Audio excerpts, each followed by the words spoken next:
Hey guys, welcome to the stream today, and we are going to go and get some stuff done. So last week on that stream, I wasn't able to get through everything I wanted to do. I only actually managed to finish putting in the text on my ebook and fixing up all of that formatting. So today we are going to try and knock a few more items off the list. And what I really want to do is to update the back matter on my book. And we are going to be diving straight in today into Scribus. So if you are watching this on replay, well, let me know in the comments what you're working on and if there's anything that you want to see in particular on the next live stream. All right, so let's get into it.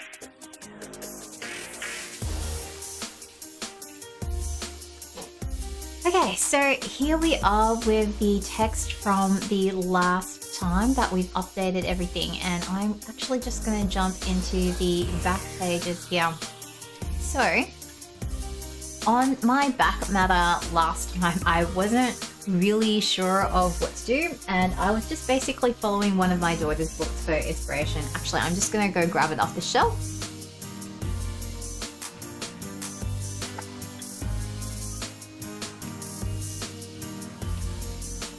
So if you guys don't know Oliver Jeffers, he does these amazing children's books, and these were one of the inspirations for me in terms of doing my picture book. And what I really love about his books is they have such whimsical art. Like the art style is very simple, but it's very beautiful. And when I was doing the front matter and back matter for my book, and I know this is probably a bigger deal if you're doing a prose novel. There seems to be like more of a mandate around what you include in the front and back matters for a prose novel, but for a children's fiction book they tend to be quite minimal. And so really I was just kind of going off what Oliver Jeffers had in his books here, and you can see like what he's really got is he's got these little images promoting his other books. He's basically got thumbnails of all his other books there, and then he's just got some basic information about the the additions to this particular book. So that was kind of what I had in mind, but also because it was my first book, I kind of wanted to put a little bit about myself in the book, and you know what, in hindsight I'm just kind of thinking whether or not that's really necessary. So I want to actually take a closer look here at this back matter that I've got and really think about whether or not I need that there. To be honest, I've used up a whole page as well on dedications, which you don't usually see in children's books now that I think about it, but it was important for me to put that in there because I wanted to have, you know, some element of a personal thing in there. So what I might do here is I might convert this part into a smaller a smaller image, just so like the dedication's not quite taking up so much space. So I think last time I did export all of this. Let's see. So if we go into the back matter source files, and I am pretty sure, yeah, I did. I changed it so I just had the image there, so we can actually move this text into the book as well. Okay, so let's do that.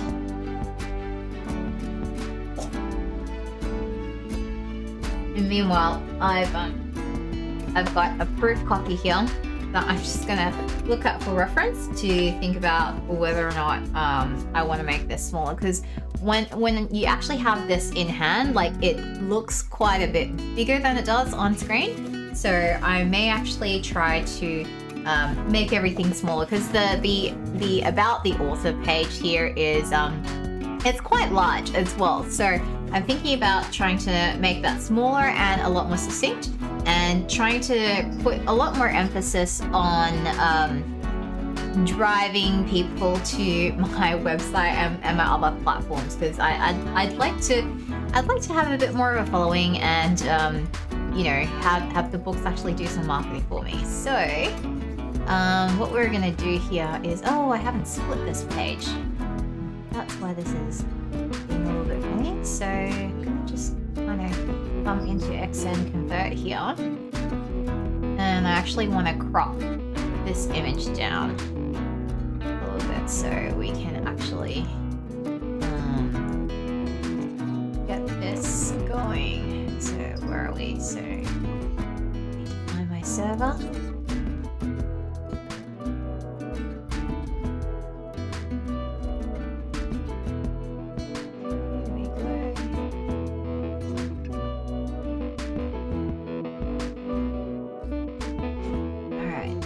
We are just gonna split this picture in half, and this is a left-hand file.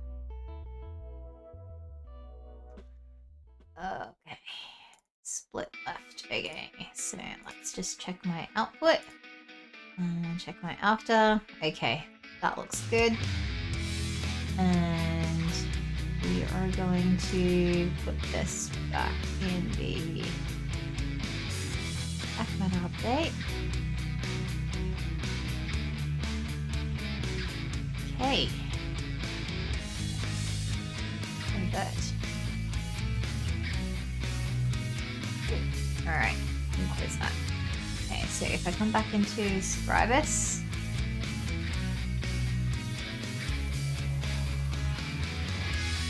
did I update it? Oh yes I did. Alright. So one of the things that I do not like about working on the server is that it can be very, very slow. So at the minute, every time I click on this, Scribus is having to think about this and refresh from the server, which is not great.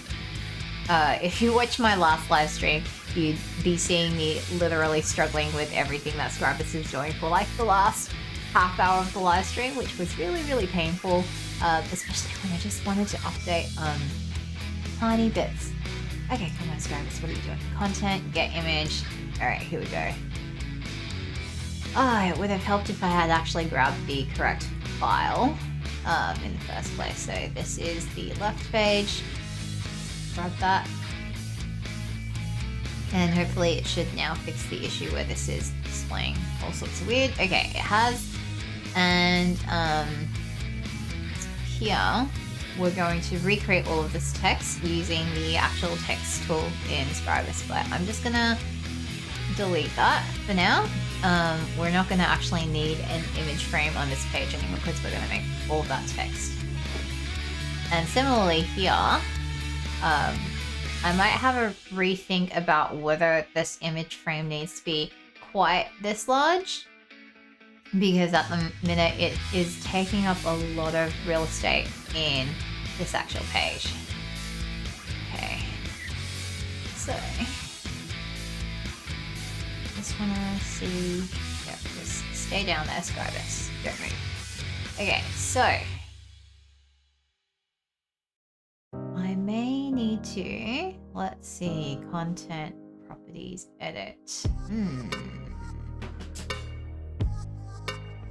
You know what? I think I might just resize the image frame. So everything in Scribus works as a frame. So you basically put images and text in frames, and essentially it kind of like means that's the area in which you can put that particular object. So here I've got an image frame, which I'm gonna just stick here. And then I'm gonna go up here and grab my text, and I'm just gonna draw my text frame here. And once I've drawn this text frame, I can actually go ahead and type some text into it. So what I need to do is I need to go and make sure I pick up the correct names for everybody. So I'm just gonna go grab this copy and put it down here. All right, so to actually put in my text, so the content properties is what you use to change font sizes and things like that in Scribus. So what I actually want is the properties pane. So it can get a bit confusing in here. Oh no, not the properties pane. Scribus is like not the best with laying out text. Like laying out text can be kind of painful, but it does work and it is not as expensive as InSign. So we are just gonna put the text of my original dedication here. And as you can see, this is quite slow working off the server. You just gotta be patient with it, unfortunately. Come on, Scribus.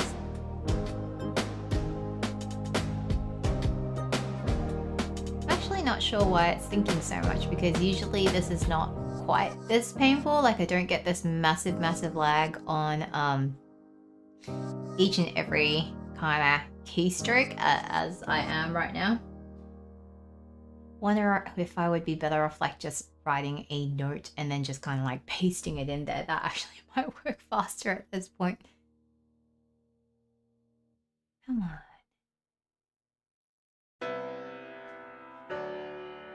You know what? I think I will do that. I think I'm just gonna open a note and paste it in, because like this is actually just kind of super painful. So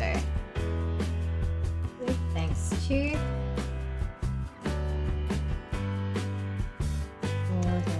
fathomless love and steadfast support and my beta readers.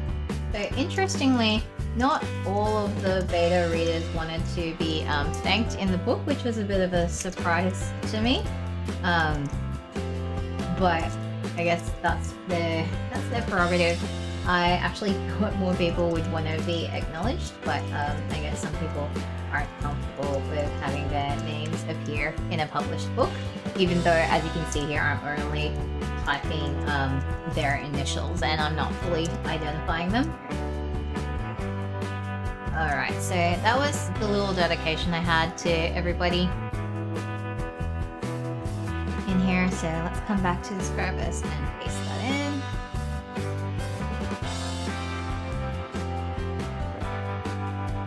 Please tell me this is faster. This is honestly why I hate trying to update everything in Scribus. When I do the second book, I'm gonna be working off my local drive as opposed to the server, which should be faster.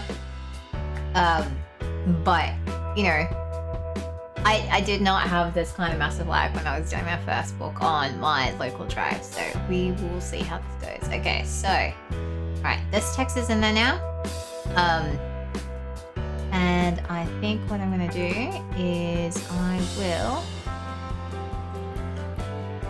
go in here and actually create a style, because styles are much better than just formatting the text on the fly. So I'm going to base this on this English text. You know what? And I'm going to clone it and rename this dedications. And then we're going to come in and I think I'm going to choose a justified line spacing and paragraphs style. That all seems good. I don't know about 22 point. That seems a little bit big, so we might come in here and make this a little smaller at 16 point. Apply. Right, so that's created the style. So I'm gonna say done. But to be honest, I probably should have called it like back matter or something, but it doesn't really matter. So I'm gonna come in here now and change the content properties. And I'm gonna select my new dedication style that we've just set up. And let's have a look at how this looks on the page. Whoa, okay, that is way too big, okay. Alright, so I'm gonna come back into my styles here. And we're gonna go edit this. So, way too big. Way too big. So first we're gonna turn this down to 14 points. Apply. See if that actually fixes some of this. Okay, it does. The line spacing is also all over the place. Oh, that's because I've specified fixed line spacing at 30 points, which just looks ridiculous once you have 14-point font. So if we fix that back to a normal, yeah, okay, that looks much better. Now this actually looks a little cramped now, whereas when I originally had it below the page, it was a little more nicely spread out. So let me have a think about how I want to do this. I actually want this not to look quite that cramped, so I'm going to, why don't we go automatic line spacing and just see what Scribus does. Because that just looks a little bit visually tight to me. Okay, Scribus has kind of spaced that out a lot more, which looks good to me.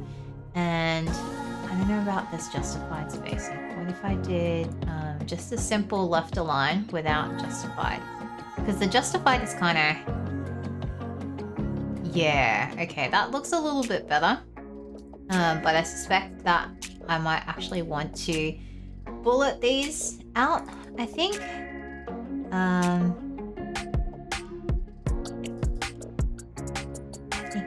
I think I wanna like maybe not have this in the same heading like that. So maybe I'll just keep like the with thanks to as a little heading, and then I'll have everybody spaced out individually underneath it. Scribus is very frustrating to work with on the server. Come on. Where's my cursor? Okay, so we're gonna just kind of space that out.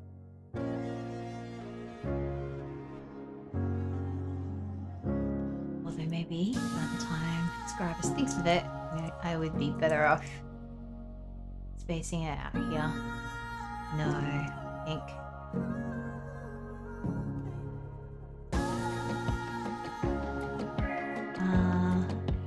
Let me think.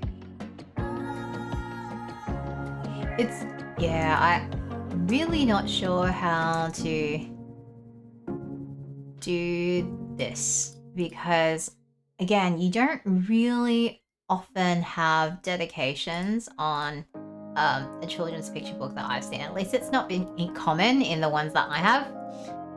So let's have a think about it. I think what I want to do is I probably want to separate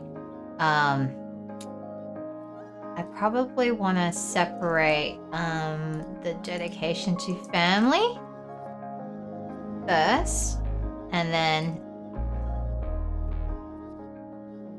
put the beta readers on their own. And then once I space all that out, so I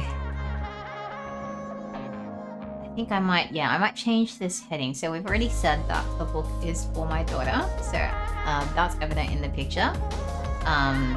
Then I think here, we can say,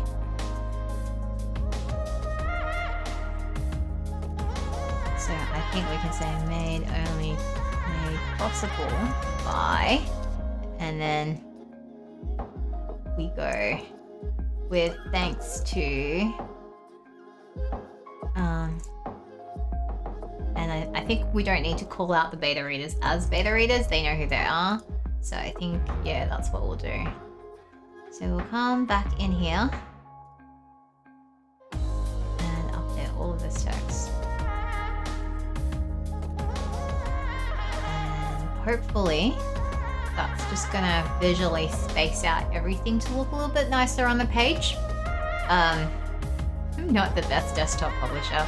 This is like moments like this where I'm just like, if you can afford to pay a professional to format your book for you, then it is probably worth the money, because they're gonna make this look so good. There we go. Okay, so I'm now gonna go back into and edit this style, and I think now I'm gonna use a center alignment on this, just to kind of emphasize all of it, I guess. Yeah, like, so that just kind of looks a little bit better. And then I think what I can do is I can also come back in here. And I'm just gonna shift in the sides of this text frame a little bit. So there's like this little handle here, which I'm gonna come in and grab. And I'm just gonna pull it in. I think I'm just gonna do this so that it's just gonna have a bit more of a margin between here. What I don't like about that though is it's done this to the top. I think what I can do is I'm gonna come back in here, and again, because like it's a dedication, so the font doesn't need to be huge. I'm just gonna change that to a 12-point font, which should hopefully, yep, do this. And then what I can do now is I can come back in and I can just like shrink this. I can like have it not right at the margins, because I think having it right at the margins kind of, again, just makes it a little bit like I don't know, it's like that effect when you have somebody who doesn't know what they're doing with interior design, and then like they just shove all of the furniture against the walls because they just kind of don't know any other way to arrange it better. So let's see. Yeah, I think I like that better. Might just move that a little bit like that. I wonder if I should kind of do like a little staggered kind of thing since I have this picture at an angle. Not sure really, but we'll just call that done for now. Now the next thing I want to do is actually move the little bio that I had and put it at the bottom here. So I'm going to grab another text frame. Come on, text frame. And I'm going to put that down here. What I don't know whether I want to do is whether or not I should include a headshot of myself in here, because I kind of don't want to make too much of a thing about it, but like headshots for authors seems to be like a thing in books. And the part of me that doesn't think I need to do this is because like I've already included a picture of myself over here. You know what, I'm going to write my bio here because I don't want to do the same thing and suffer through Scribus updating through every keystroke. So I'm just going to copy this whole thing for now. You know what, I'm gonna zoom in so you guys can see what I'm typing. So I had a very simple bio. I just kind of kept it fairly straightforward. And to be honest, this bio has been revised ad nauseum because I was going through this so many times, and I really wanted to try and convey to people the reason why I started writing these children's books. The thing that I'm questioning right now is presumably whoever has is reading this in the book has already bought the book. So I'm sort of like preaching to the converted here, right? So it's not like they need to be sold on the benefits of my book. And this should just kind of be like, I guess, a personal element to some extent. Because hopefully what I'm saying here about like why I'm writing my book and, you know, the kinds of books I'm writing is already self-evident from the fact that they have actually read this book. But I'm just gonna put it all here. And then we can step back and have a look. This is true, by the way, I cannot actually read any Chinese, so I wrote this entire book using speech to text. Thank goodness for technology, because if I had to actually like write this by hand and to physically type all of this in, I would be here forever. I don't think I would have been able to write this book as quickly as I did. So it does help being a native speaker, because it does mean like I know what it is that I want to write, as opposed to being completely unable to speak the language, which would have been like a lot harder. And I would have had to get a collaborator to do the translations if that were the case.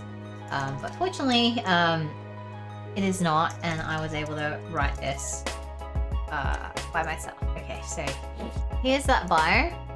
And I'm gonna hop over in Scribus, and we are gonna paste.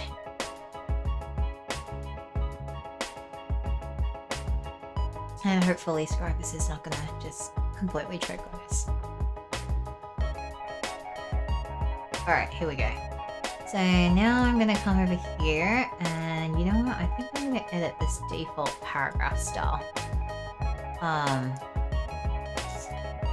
Because in this book, at least, the default paragraph style will be English, basically, and there will be, let's see, justified, I think is what I used. 15 point, no, let's stick with 12 point, which seems to be fairly standard. Apply. And hopefully this should fix this. Oh, okay, wow, it did some really weird stuff. Okay, this, I think maybe is what I want. What the heck did I do last time? Yeah, that's what I want. Okay, so here, just gonna go back to auto line spacing. Because it looks weird to have this kind of tight spacing here and not up here. Okay, so there we have a fairly long bio about me, to be honest. I'm not convinced that we need all of it, but I just want to, again, lay out everything on the page here first, and then go back and figure out what else I need to do. So I actually also need a new style here, and this is going to be copyright info. So here, this is going to be based on the, no it's not going to be based on the default paragraph style. We are going to use, I think I've done centered text, and this, and I think I've made it like a much smaller font. I think I made it like a 8-point font or something like that. So we're gonna go with that. Right, okay, so what I want to do is come over here and grab my text frame, and I'm going to draw a new text frame about the copyright information down here. Oh, Scribus has gone back and selected the cursor. No, I want the text frame. Text frame, please, Scribus. Oh, don't scroll around, Scribus. Really, this is agony. Okay. So, Scribus, stay. I feel like sometimes it's got the personality of a really over-enthusiastic puppy. It's like, Scribus, stay. Don't scroll around. Don't go off and chase the squirrels. Just stay there. Alright, so now I'm going to go and grab my dedication. You know what? I think I actually did have this somewhere. I had a page in here where I was talking about, yes, this one. I'm like 80% positive I actually copied all of the dedication in here, though who knows, like last time when I was checking this I also did not actually have the final English text in here, so you know. Ooh, like, oh, do I have it? Do I have it? Yes, I do. So like I did actually have this bio in here. And this. So I'm gonna come back here and paste this in. And right now I have a problem because the cat is on my lap and I really want to get my drink, which is on this shelf here, Carrie. Oh, just I really need a better working space because this is really not great at the minute.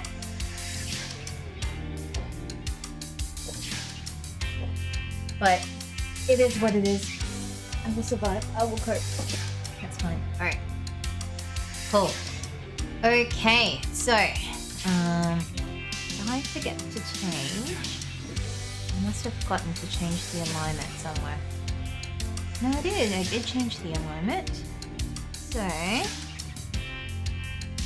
oh, that's right. So this is based it on the original default paragraph style.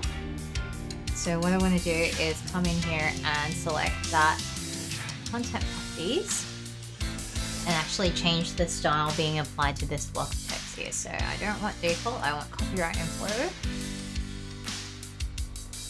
which hopefully will, oh, okay, no, I want this to apply to the whole text frame. Thanks. So select all. And we are gonna come in and apply. Come on, Scribus. Here we go. Copyright info.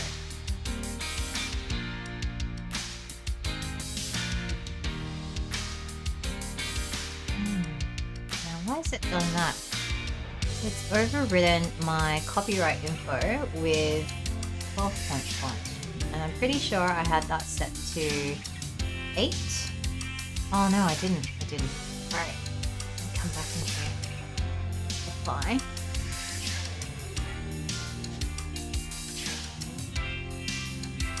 Is that a little too small? That feels a little too small. Maybe I didn't have it quite that small. If I was smart, I would have kept track of what font sizes I actually used, except this is all locked up in Procreate, so I don't actually know. Okay. Right. And looking at the finished text compared to this text, I seem to have actually changed my dedication, which of course I did. So, all right. Because the other thing I did was actually put in my ISBNs here. And I did that because I think when I checked Oliver Jeffers' ones, he actually went and put in his ISBNs here as well. So that's what I'm gonna do. Some of these numbers in here, like, I don't actually know what it is. Like, it might be like for their own identification to identify the print run, in particular of this book. Okay, so that's what I'm gonna do. I'm gonna come in here and do that.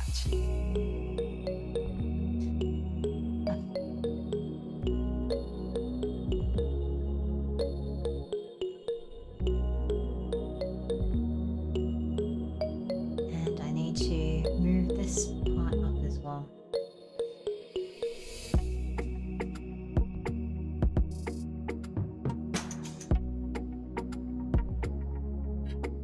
And what I wonder is when I need to actually update the edition numbers. So let's check. When should you update the revision number of a book? Presumably, IFSNQ. What is this? Book versioning. Let's have a look at what this says. There's an IngramSpark user guide. You know what? I want to see what Thought Bowker says. It's presumably they will have a view on this. So yeah, here we go. So Thought Bowker, if you don't know, they are the people who are responsible for assigning ISBNs. So they will have a view of what it is. So the standard practice is if the book is just out or the idea is to give a marketing boost to the product, then no, a new ISBN should not be assigned. However, if the change in cover... okay, so it's about... So changing an ISBN seems to be mainly about like a substantial change to the product. So typos have been corrected. Is a new ISBN necessary? No.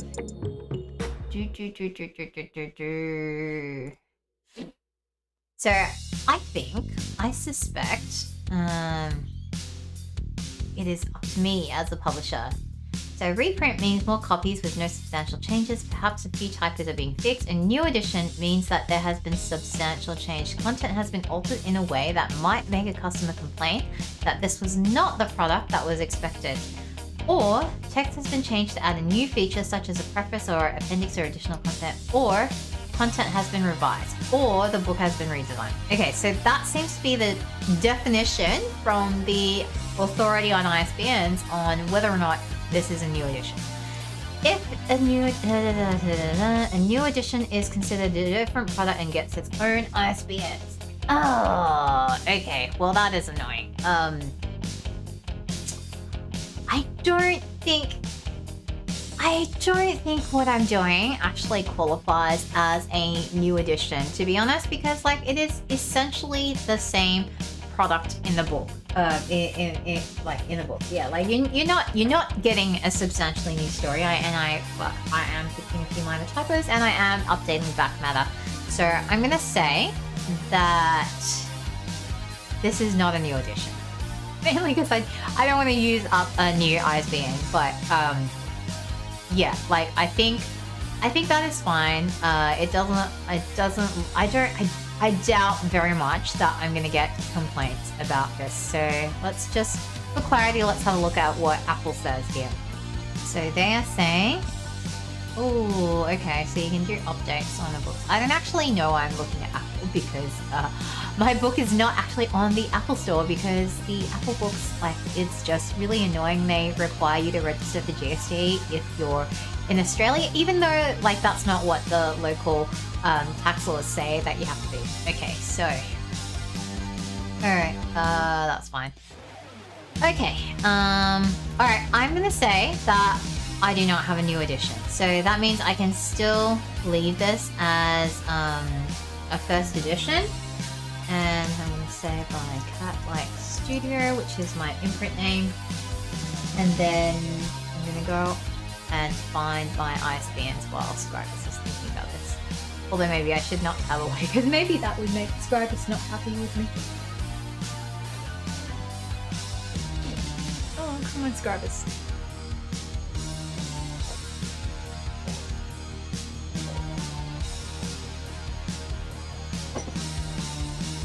Oh my, Scribus. Oh, I think I might have broken it by tabbing. Whoops. Maybe don't tab away. Oh no, hang on. Here we go. It's typing now. This is so painful. Anyway, while it's doing that, I'm gonna have a think about what I want to do with all this lovely brand new space on this page. And I think what I really want to do is promote the other platforms that I have as an author, because I kind of want to make sure I'm building that funnel that I was talking about in my last video about email lists, because the whole idea of having an email list is just so that you have control over you know, the people who are following you. Because like the theory goes, even if you're building quite a good following on Facebook or Twitter or on YouTube or Instagram or wherever, like all of those platforms are owned by these other companies, and therefore you don't actually control that. And if you you know, violate or have something happen to your accounts on those platforms, then like your business could be gone overnight. So there have been there've been horror stories that I've heard about YouTube creators who have had bad actors submit copyright claims and things like that on their channel, which kind of, you know, take away their channel overnight. And you know, people like on Instagram getting hacked and stuff like that. So probably a good idea to have an email list, because if anything happens like that overnight, at least you still got a copy of all your content. And I'm gonna come in here and change paragraph effects. No. I just want to turn on an underline here. Character style. Here we go. Color and effects. I think that's what I want. Underline.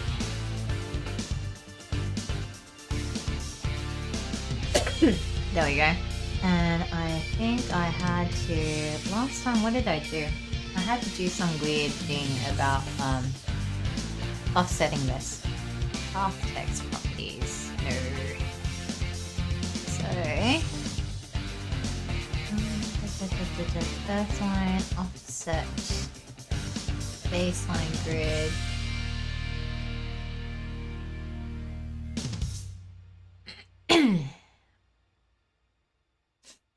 The heck did I do last time?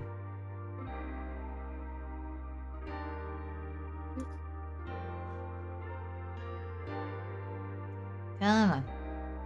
Okay, no, I don't want to change the color. I want to. I want to change the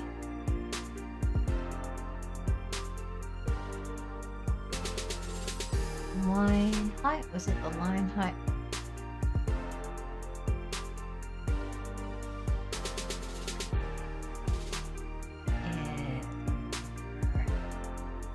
Okay.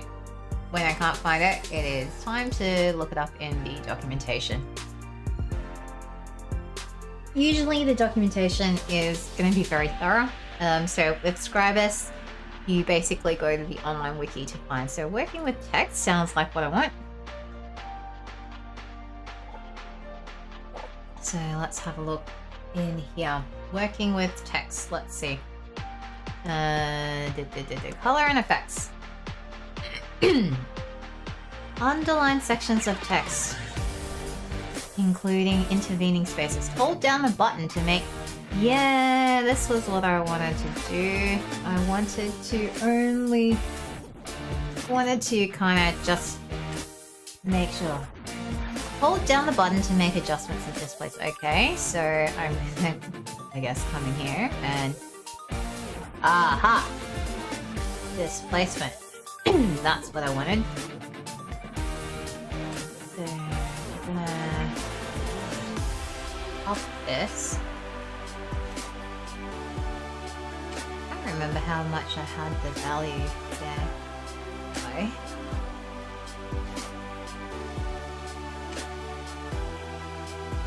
Oh, then you know what I could do? I could actually cheat and go up here and have a look at this. Because this is a place where I actually fixed it. I kind of have my doubts about using this particular font for a website as well. Because it's like not the best font. Come on.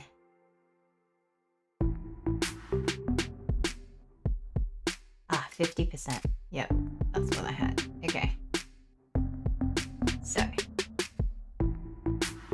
Yeah, I thought there had to be a lot higher than what I was doing down here because it just kind of isn't shifting by all that much. So if I come in here and change this offset to 50%. That should do me. Come on, Scribus.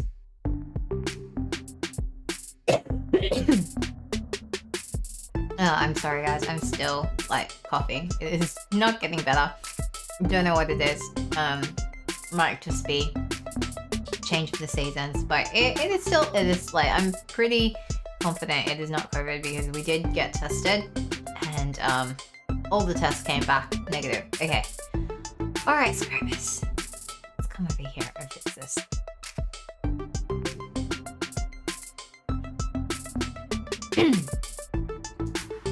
In all likelihood, InDesign is probably not as frustrating to work with, I would guess, because I'm sure it would just work a lot better out of the box, but that's fine. Alright, cool.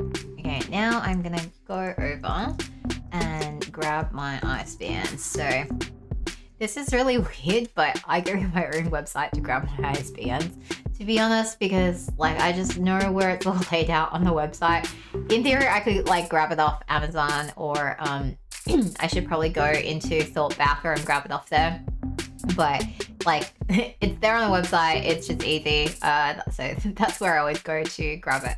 So here's my hardcover. Just gonna paste this in here.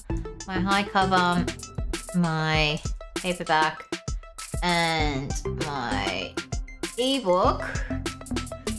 I did not include the ASIN here, which is like the Amazon serial number for ebooks. Because I have an actual ISBN assigned to my ebook as well, which you should do. Amazon does not require it, but you should actually have an ISBN for your ebook. So let's just get these all on one line. Oh, and space these out. 1, 2, 3, 4, 5, 6, 7, 8, 9, 10. And I think I might copy that spacing between them.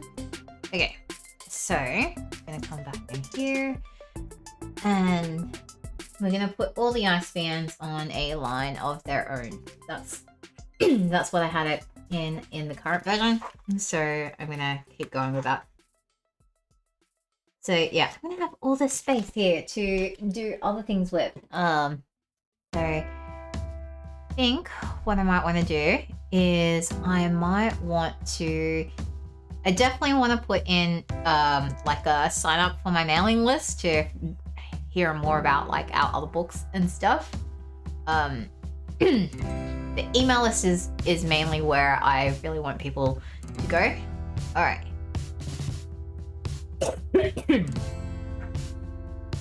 All right, here's the new stuff in here.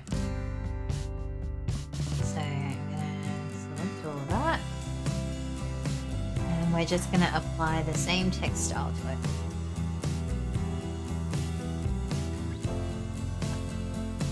And of course it hasn't selected like the H on hardcover, which is really, really annoying. So let's redo that.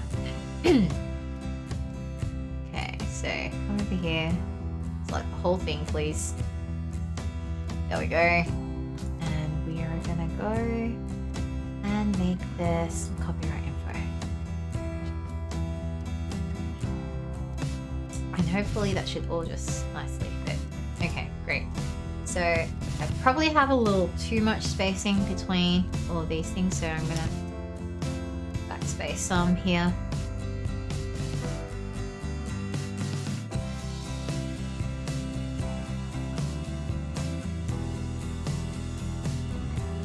Of course, Scribus is going to take forever to figure out that I have done the backspacing. I mean, to be fair, I shouldn't be blaming Scribus for this. I actually should be blaming my own decision to work off the server, because it is definitely the server speed here which is the issue, and not Scribus. But trying to do everything on my local drive and then having to migrate this to the server, because what I do when I finalize all my files is I actually move them off my local drive and I move it onto my server as a backup. Like what I found out last time, and again I haven't figured out Scribus enough to see if there's a better way to do this, is you can't just change the directory where the image files are at. It kind of gets confused, so I would have to retell it where all the images are, in which case I'm just I might as well just save the time by doing it all in the one directory and not moving it back and forth, which I don't know, so far this has been pretty agonizing, so maybe that hasn't been the smartest thing to do exactly, because maybe the incremental time I would save is just not worth it actually. This is still not fitting, so that's really interesting. I wonder if my font is actually a lot bigger than what I actually printed it as. So I'm gonna, you know what, I'm just gonna go straight to the margins on this, because why not? There's still a lot of space here. Maybe something like that. Yeah, I have a feeling maybe that... I have a feeling maybe that I was actually doing something a lot smaller. Let's grab this. I would like it to just stop scrolling. Grab these. Just stay where you are and don't scroll around. So if there are any Scribus devs listening to this, if you guys could kindly fix this like random scrolling problem, that would be really great. Because this is very, very annoying. So you know what, I'm gonna come in here and adjust this. Maybe I had it at... Oh, you know what? I had it at 10. Maybe it's actually 8. Okay.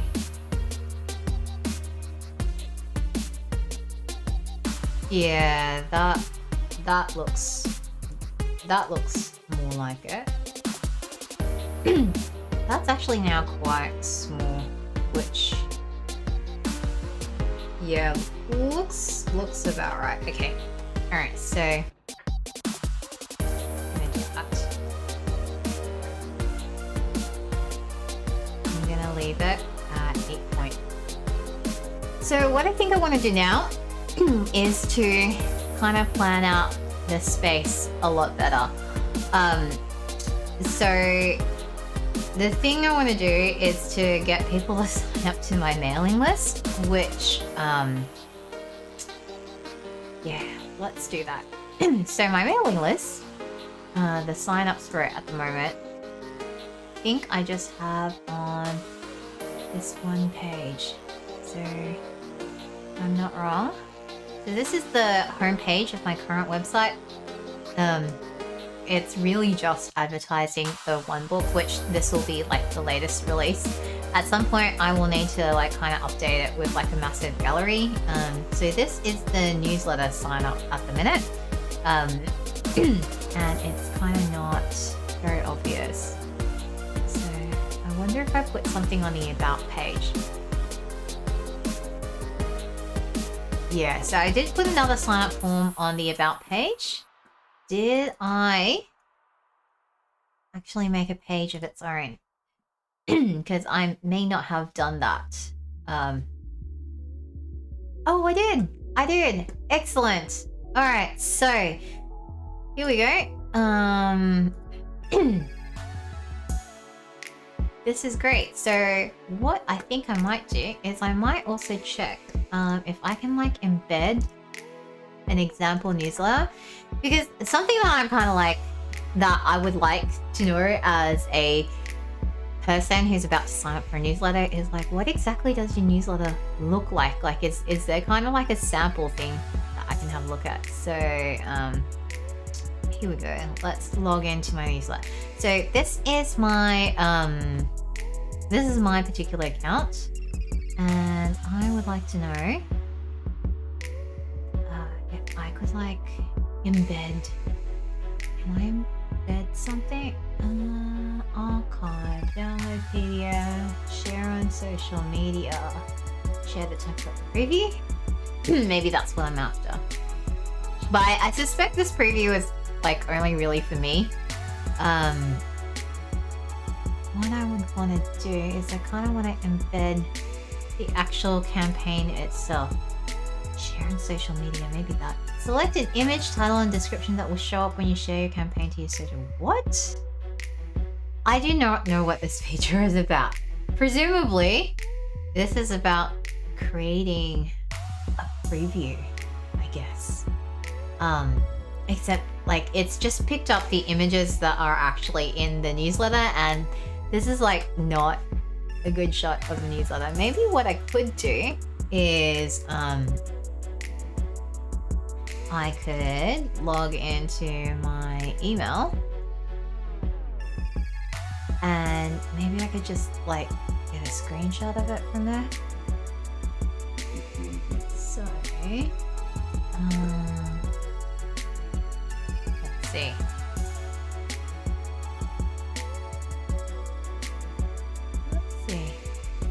So here's everything I've done. Now, I think I did send this email. Here we go. Yes.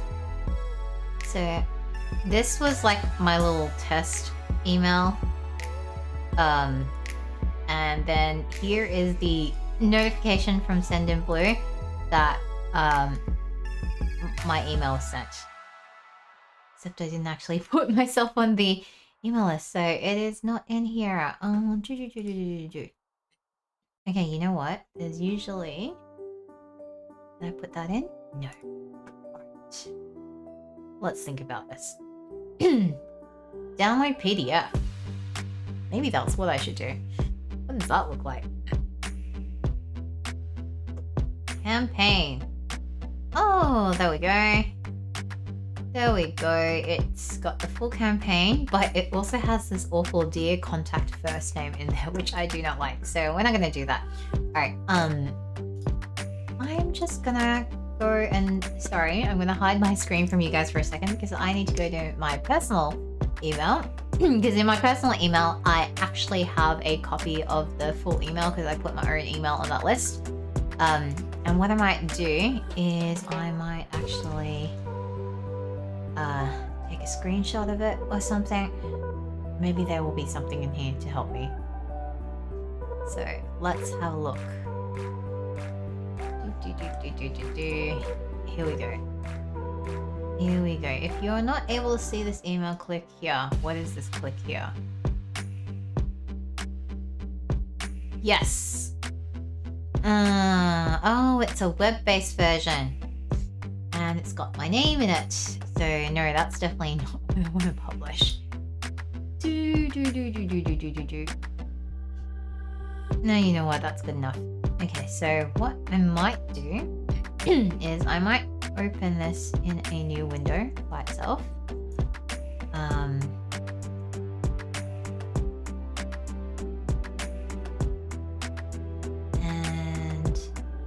I might just like take screenshots of this, I think. So I'll make this really big. And I'm just gonna unlabel this for now. And I'm going to... Yeah, I think I might do that. So I might just kind of like come in here and take screenshots of it. So screenshot this.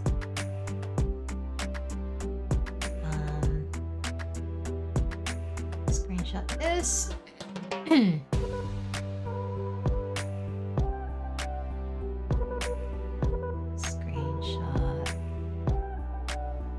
Screenshot this. And screenshot this. Okay, and we don't really need the rest of this since that is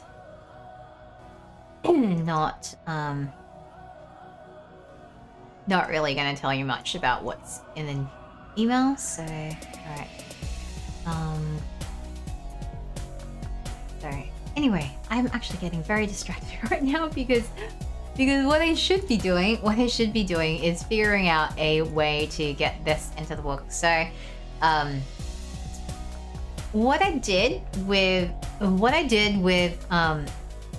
my read-alongs, which really just goes to this particular page on my website, is I literally just embedded the URL into this QR code, which I can do again because the QR code is kind of like a quick way to get people to visit a URL. The problem with me directly embedding this URL in there is it doesn't actually let me track how many people are coming.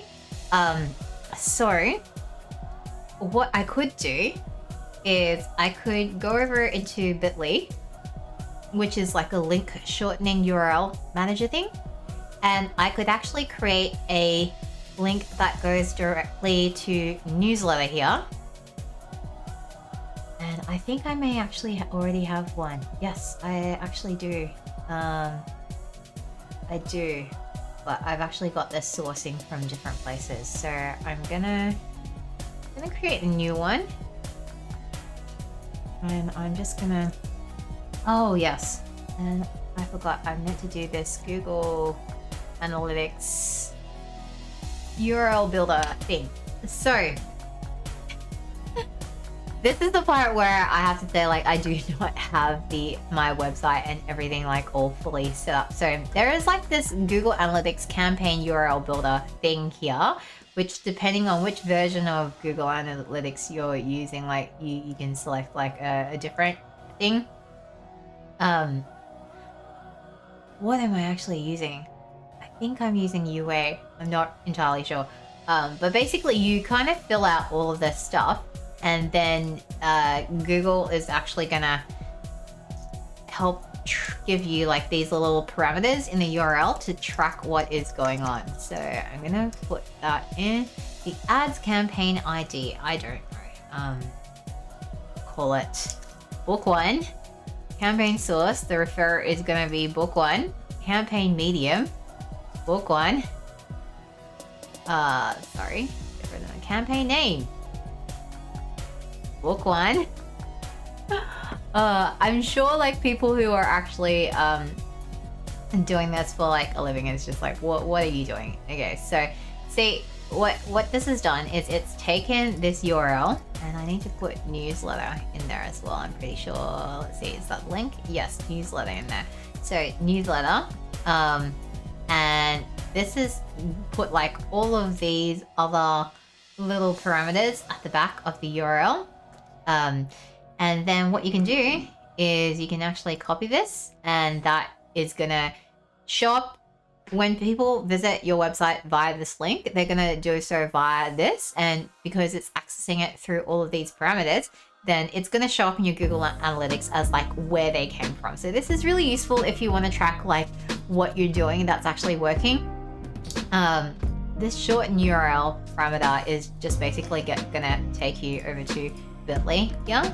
So are you using UTM parameters? We're testing these fields so you can add them right from Bitly. We'd appreciate your feedback. No comment.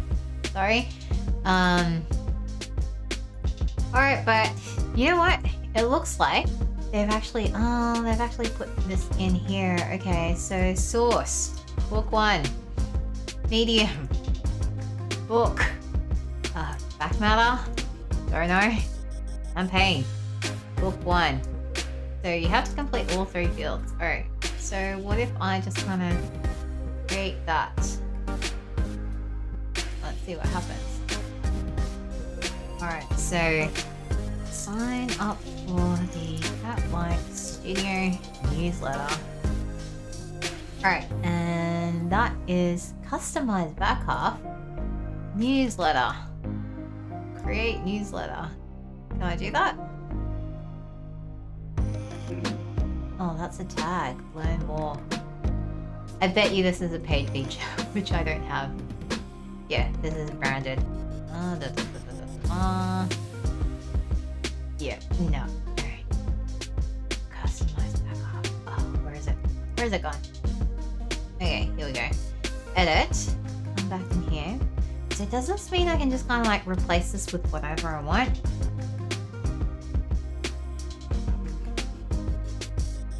Did that work? So if I go, somebody will have taken this.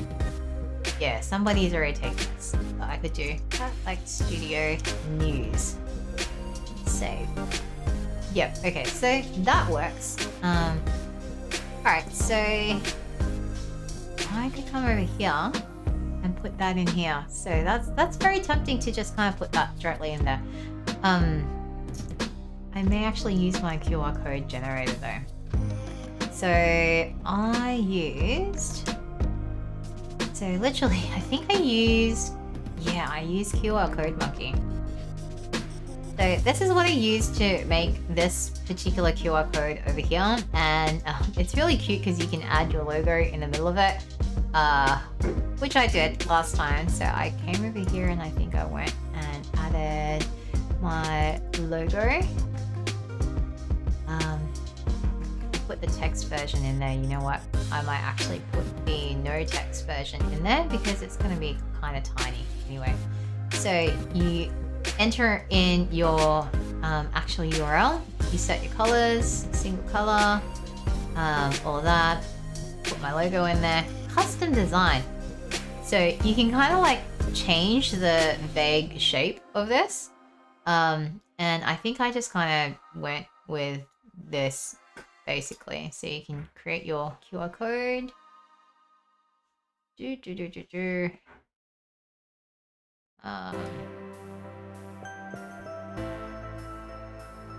QR code, and you can kind of change this until like this looks the way you want. Add logo image. Remove background behind logo. Great. Yeah, so it's, yeah, there you go. So now it's done this, which is kind of just put like a little space around the logo. Could change colors. I'm not going to change colors. I think changing the colors just makes it really hard to actually scan the QR code. Can I adjust to high quality? 2000 pixels. There you go. So I can download this in a number of different formats. I think last time I just downloaded a PNG. Possibly a SVG would be better because an SVG file is a scalable vector graphic file, which means I could therefore scale this up to any size I want. But for my intents and purposes, like I'm going to be putting this in a print file, so it doesn't actually need to be all that big. The thing about QR codes is like if I have this in an ebook, I like the QR code in an ebook kind of, not sure, does it work? Like I guess if you're reading it on an e-reader, like on an iPad or something like that, then that might work.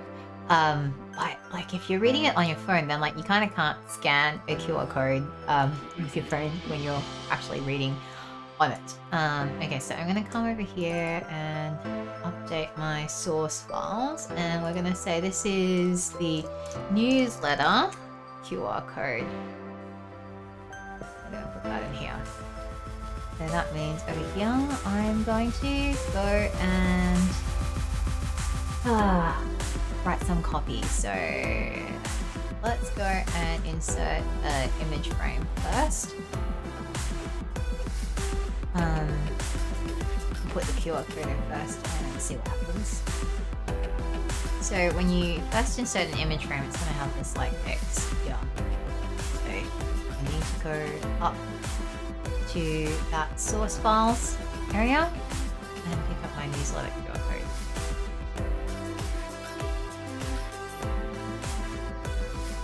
Oh, it's not good. I suspect it's because, let's see, free scaling, 2 frame size, please.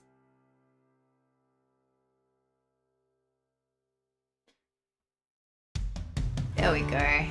And what I need to do is I now need to change the properties of this so that this is actually square. So I'm going to make this 35. 35. And then I'm going to lock the aspect ratio here. So it just stays nice and square. That actually looks kind of a bit big to me, so I don't know about that. And I don't know, like QR codes in general kind of like can be very cluttered. I'm gonna put that down here right now. You know what I do want to do is I want to go and have a look at the leading expert in my field. And have a look at what she does. So I'm just gonna go in here. Okay. Alright, so this is an ebook from arguably the industry leader in my particular niche. So I'm just gonna hop in here and see what she's done with her back matter. Because she's very successful and this is like her latest book. So I'm definitely gonna just copy that. Let's see. So this is interesting. So she has put, so this is like page 2 of her book. Like, yeah, so cover, and then she's put this right in the front, and she's just kept it really simple. Website, follow, Facebook, Instagram, and the username. Then she's got her copyright information there. Then she's got like the actual book. So we're just gonna scrub through the book.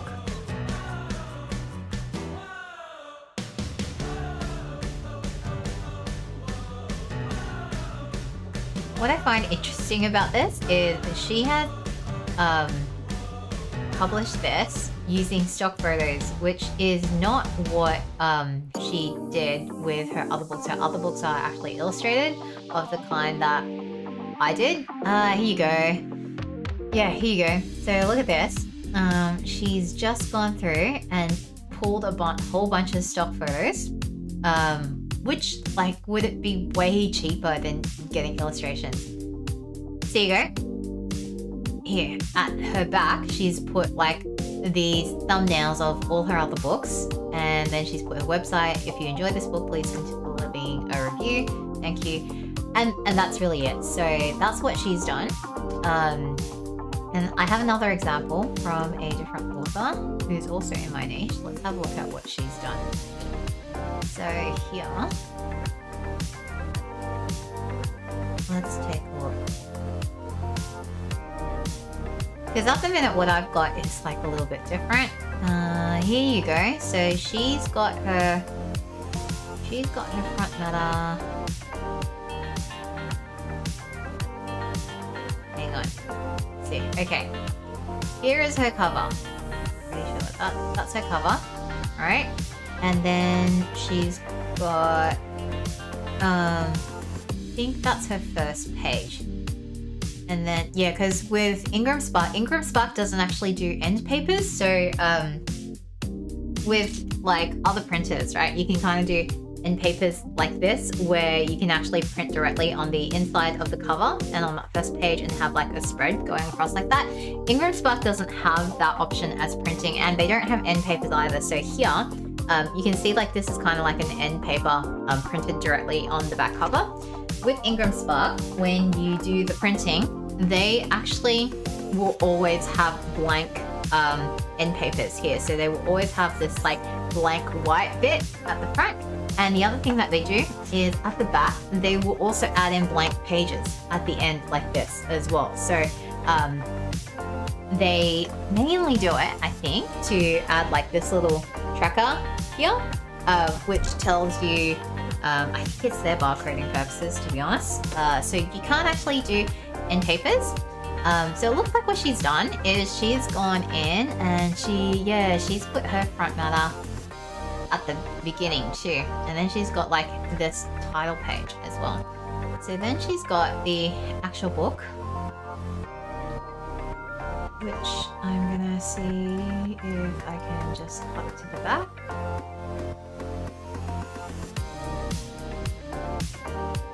There we go. And this was actually a really cute book because she had like this little like drawing activity section at the back for the kids to fill out. Okay, yeah, so she's got another little end paper thing at the back, and all right, that's it for her book. Okay, so that's what these guys have done. I think so. It's interesting how this particular author in her front matter just doesn't like, she kind of doesn't do much more than this. So yeah, that's interesting. Okay, so what I'm gonna do is, let's see. So, I have to think about this. Like, I have a lot of stuff going on here. Maybe I don't need all of this. This is why I'm a bit like, I don't know, like if I need all of this information. Like, this seems like a bit much. And if I just like think about the first page of my book. The first page of my book right now is a foreword here. So like I kind of did that just to explain the differences, but I'm trying to think, do I actually need that? Because my book is actually a bit different from these other books, because like the other books actually do have, like, they don't need to explain the differences between the versions, because they actually, like, they don't rhyme or anything. They're like, the English and the Chinese is always like a literal exact translation of each other. But mine is a little bit different. So that's why I have left this here. So I get why you would want to put all like the follow stuff and everything up front though, because like you see the front a lot more than the back, to be honest. So I can definitely see the reason for doing that.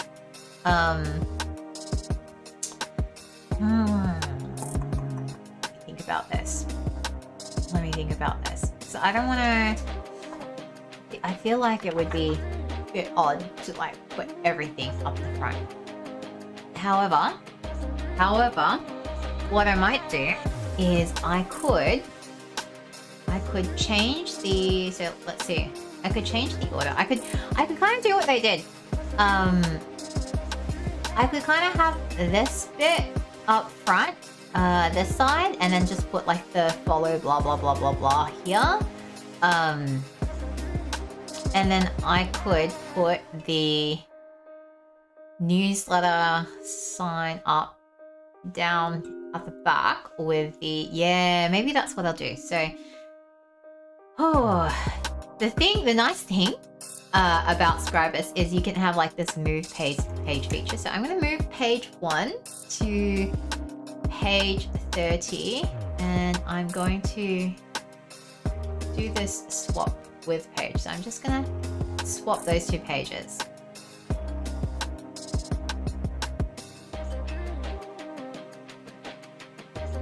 There we go. So you can see it's now swapped those two pages, which means the other thing I can think about is moving these two pages down here.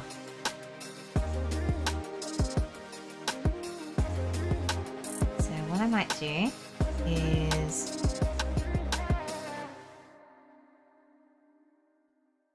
change this, because I could change this.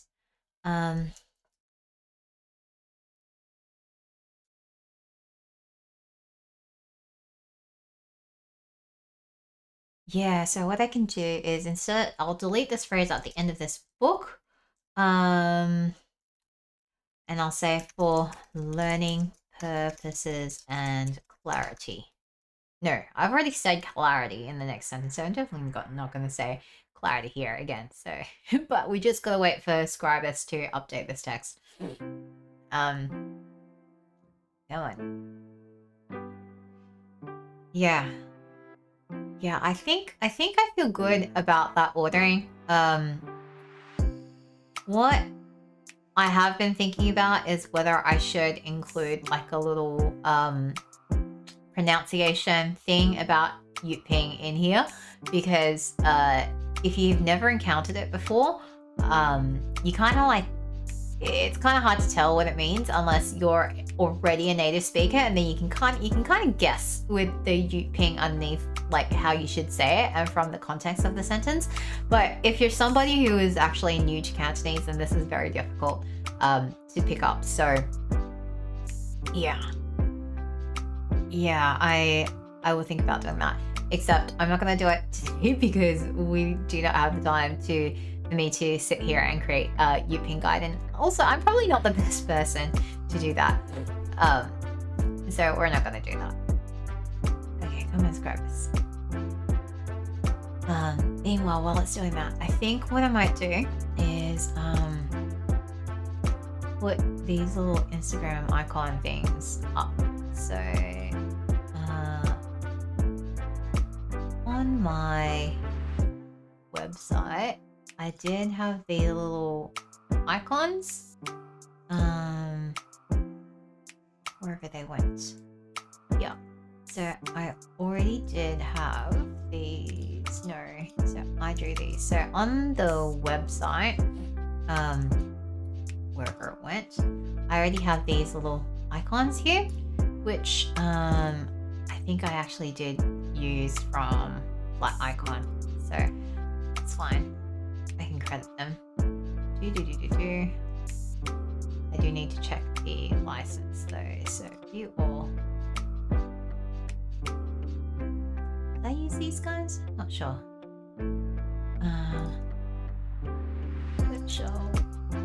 Whoa. Okay. Yep. That's not where I went. Basic miscellany flat, no. Lineal basic miscellany, nope. Flat isometric, nope. Yeah, I think it might have been these. But equally, could have been the pixel perfect ones. Let's have a look.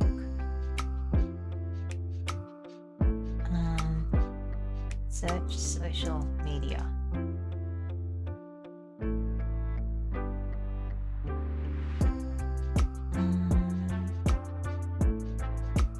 Search icons, social media. Which ones do I use?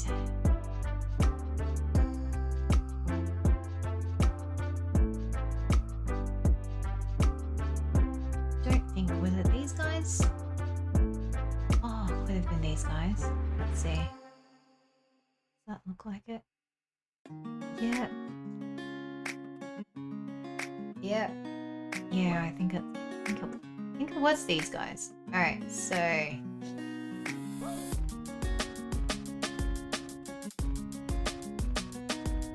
who was this by? It's so perfect. Yeah, so they have like several different styles. I chose this one. But this doesn't look quite right though. It doesn't look like quite the same thing.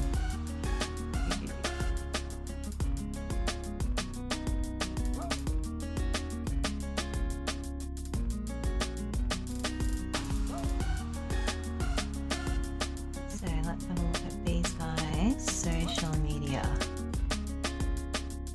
This is like the most finicky part of all of the stuff, like just finding the right things to look at.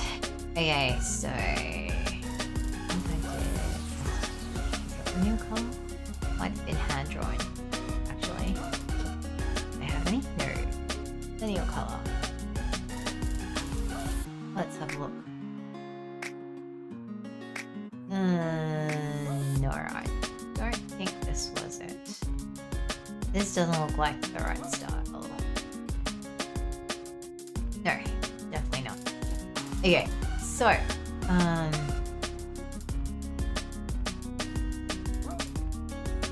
yeah, I think it was from this social logo pack, which we'll know in a second because when all of these, yeah, see, so that looks like the little Facebook and Twitter icons I've used here.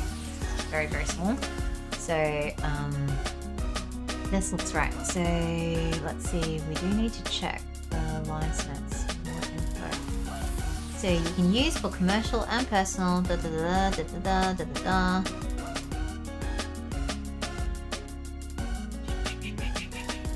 That's a premium license.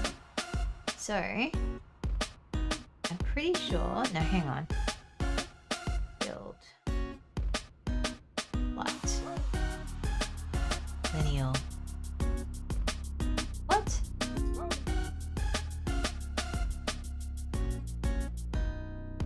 Okay, I'm very confused now. I'm pretty sure.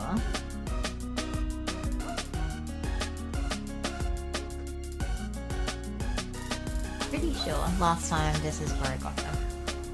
And I'm pretty sure that I had an attribution. There's an attribution license on them.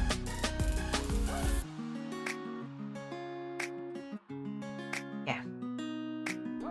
Yeah. So there it is. Instagram free icon. Yeah, there you go. Free for personal and commercial purpose with attribution. So that's fine. So to download that. And then they have this little link here, which is like how to attribute for other media, which we will need to do because now this is not like on a website, this is actually in other media. So therefore the attribution should be, there you go. All right, so that's all we have to do. So all we have to do is to write icon made by Pixel Perfect from flaticon.com. So that's fine. Of course, I could actually just like sit here and draw my own, which I could. This is not too hard to draw, but you know, why? So we're just gonna come in here and download these icons again, because I'm pretty sure that, so Facebook, Instagram, YouTube is the other one, really, that I want to have in here. I do have a Twitter, but like I don't get Twitter honestly. So yeah, I don't really do anything on Twitter, so I'm just gonna kind of leave it. Here we go. What I do want them to do though is to leave a review. This is where it gets like really hard, because it's like there's so many things that I would love a reader to do, but you kind of can't have like too many calls to action in the one place, because that just kind of feels like way overkill. So I need to think about this. What would be the best thing to do here? So I think if I kind of like try and put myself in the shoes of somebody who has just read this book, and what would be the easiest thing for them to do, I kind of think the easiest and most valuable thing for them to do would be to join my newsletter so that they can find out about the next book, and then leave me a review on Amazon. Like, that would be the best. All right, so maybe let's stick with that. We'll put the calls to action for the newsletter and Amazon reviews at the back.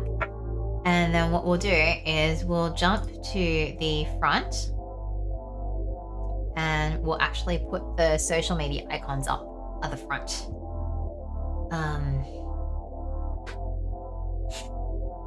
What I'm kind of thinking about is whether or not I should move this like copyright stuff up to the front as well, instead of this like about the author blurb, because like that's kind of like, that is definitely kind of excessive, I feel like. Yeah, I think I might get rid of this, to be honest, because nobody else has something this extensive in it. And the one thing you don't want to do is you don't want to be not following what everybody else is doing. Like, everybody else is doing it in this particular way for a particular reason. Yeah, read online. Oh, so that must be her audiobook, I think. I suspect that's what it is. Okay, so I'm gonna go back. We are gonna copy the industry leader here, because she knows what she's doing. This is like her 7th book, so we're gonna just follow that. Okay, so what she's done is she's come to here. She's put dedication here, and then she's put this, and it's all very like simple. Okay, because I actually have a feeling that if you go to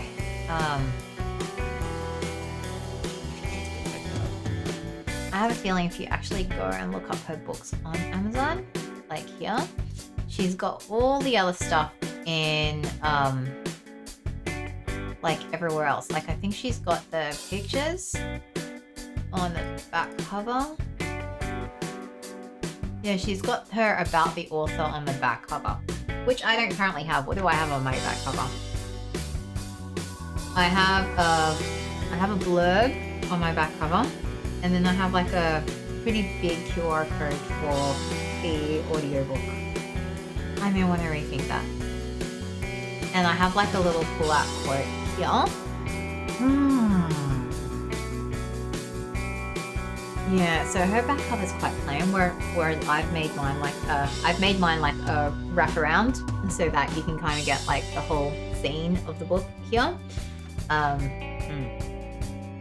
Yeah, I may want to think about this more. I don't want to change the cover too much though. So she's got her about the author on the blurb as well.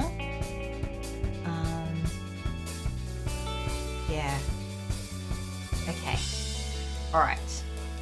Got it. So, yeah, I think what I want to do is I want to kill this author bio.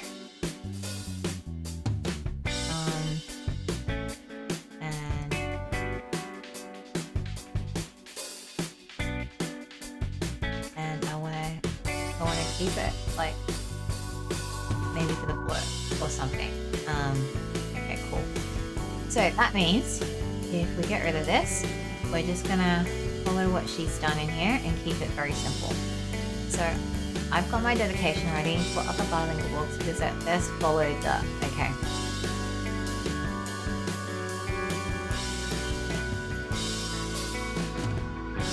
So again, I'm just gonna come and type this here. So for other Cantonese,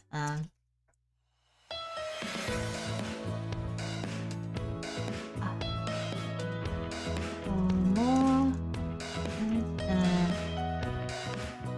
Cantonese books that rhyme, is it she got?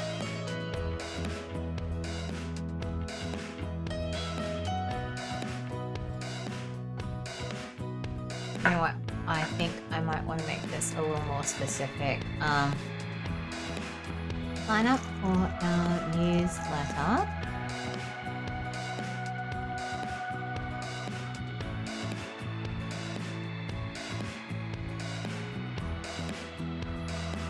To be notified to...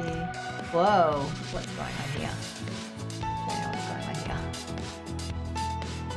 To be the first to hear about new Cantonese books.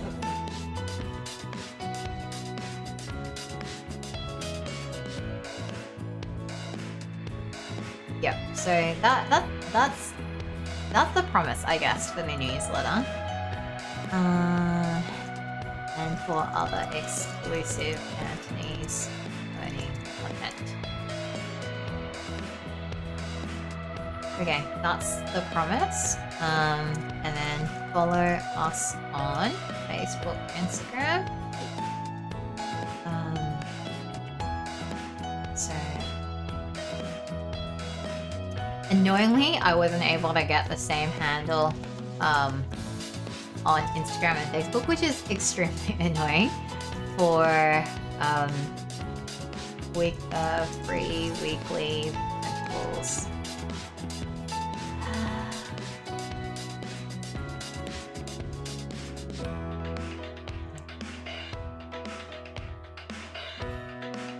Okay, let's see how we do with that. And this, guys, is why I hate marketing so much. Oh, I'm so bad at this. Like, this is all just really, really difficult for me. Just all of this is just like, oh, like just so much, oh. I'm like not a huge fan of the fact that like if I just put this URL in here directly, I can't actually track it, because I would really love to be able to track where this is coming from. But you know what, like I think baby steps, like that's kind of the hardest thing I've had to learn here. Like you can't do everything at once, so just trying to just make sure it's all baby steps at the minute is really the main thing. Okay, so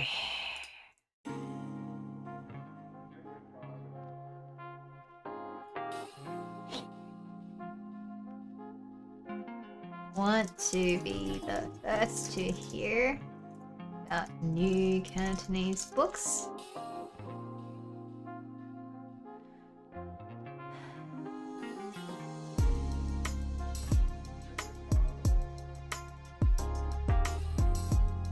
Yeah. I think I like that much better. 50%, I think is what I had.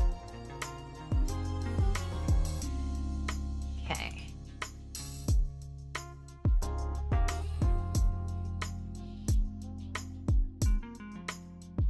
What I might do, I might just put,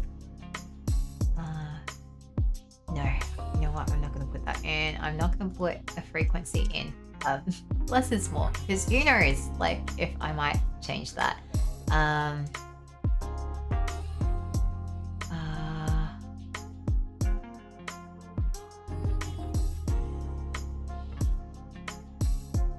Follow us on, okay.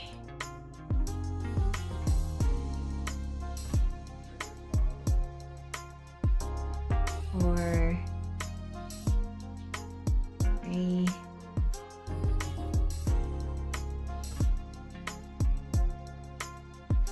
printables.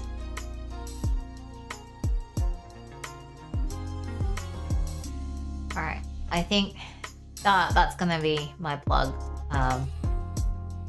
That's gonna have to do. You know what? I might make these separate lines here.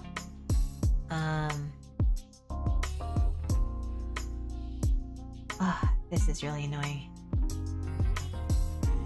It's really annoying that I can't get the same username. I can't even remember who has it. So if I like go to this particular user here, I don't even remember who has this name. Oh, it's a photographer. Yeah, photographer has this. They haven't posted anything, which I'm kind of like, that's really annoying. Oh, they haven't posted anything for like 4 weeks or whatever. Makes me wonder if I should actually change my Facebook page to match. So no one's got, yeah, so I've got Cat Like Studio Books on Instagram. I do not have it on Facebook, which is really annoying. Yeah, okay. Anyway. That's fine. That's fine. It's okay. It's okay, Deb. It's fine. Alright, so I'm just gonna do this.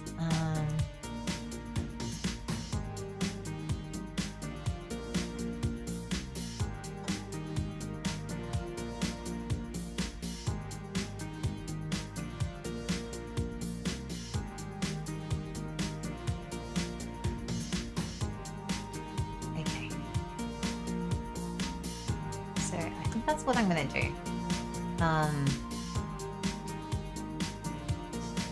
So I don't really need that whole text frame to go that size.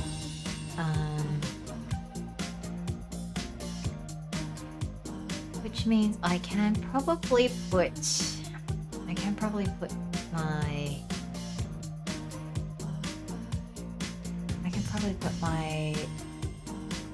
info there. Yep, okay, I think that's what I'm gonna do. I'm gonna move this bit up to the front. Sometimes this feels a little bit like rearranging deck chairs on a Titanic. So I'm just like, oh, will anyone actually care about this?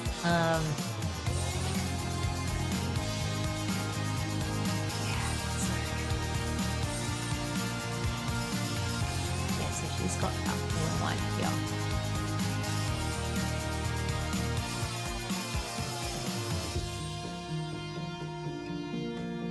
I wonder if I should actually include this statement because there's like a lot of people on YouTube doing like read-throughs and things like that.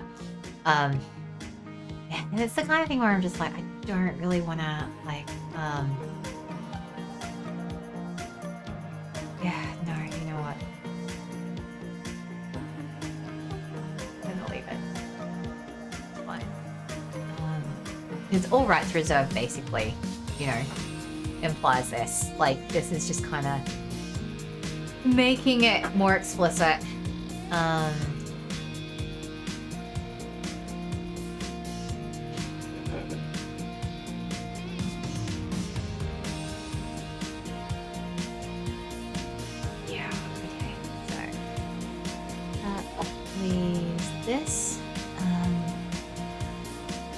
This plain white page is kind of like very, fine. Okay.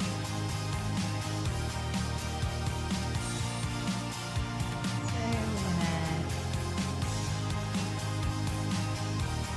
no, I don't want that image that big.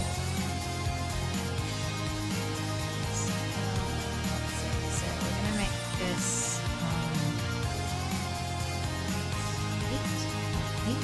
yes, let's lock it. It's a little too big. About 5.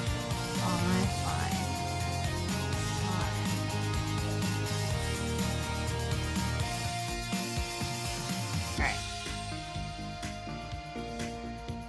Put that there. And we're gonna go and get,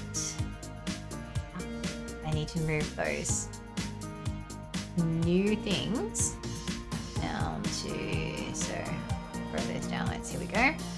So we're gonna move those over to here. And we're then gonna come back in here and pick up Facebook. And we're gonna go 2 frame size.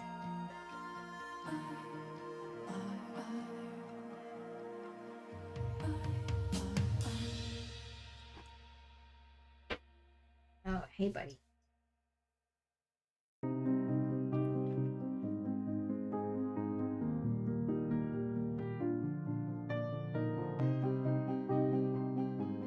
this is going to be Instagram. There we go.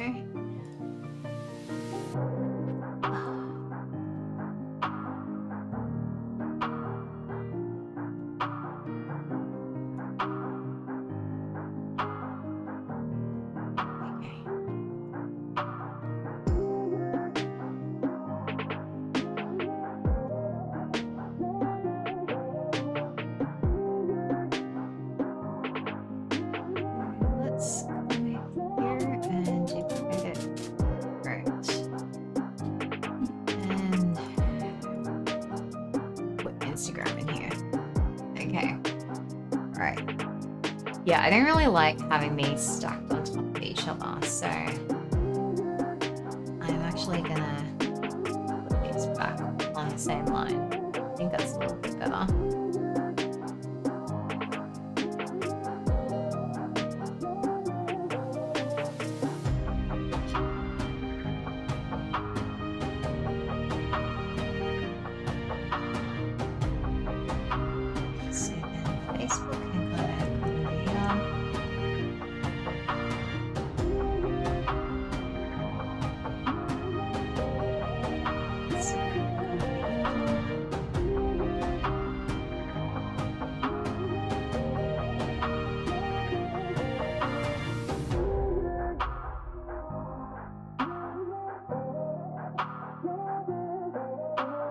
I need to like stop using so many words to say like the same thing.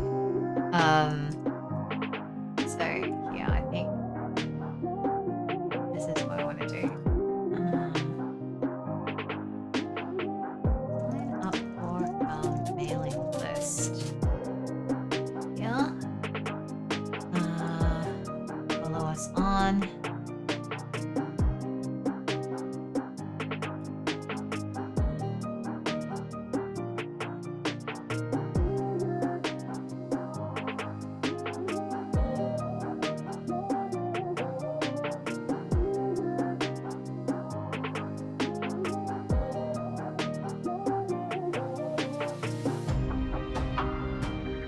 still debating whether I need to have this here, because I think anyone who's inclined to follow is probably going to go over and have a look at what I'm posting on Facebook and on Instagram. So therefore, I probably don't really need to have this explicit thing here as a justification, because I've already given a justification up here, right? Like, be the first to hear. So you know what? I'm probably going to delete this, and instead I'm going to add one other thing, which is what I've been learning from like all of these other like courses on Instagram and stuff like that. So the theory goes that to help people like want to follow you on Instagram and to actually convert those follows into sales, you need to get social proof or user generated content. So that means getting people to like take pictures of your stuff and basically tagging you in it. So they suggest things like writing tag us with hashtag my wide and undressed world to be featured. All right, so that's kind of the logic. They say like if you put in a thing about like if you kind of make it like a to be featured,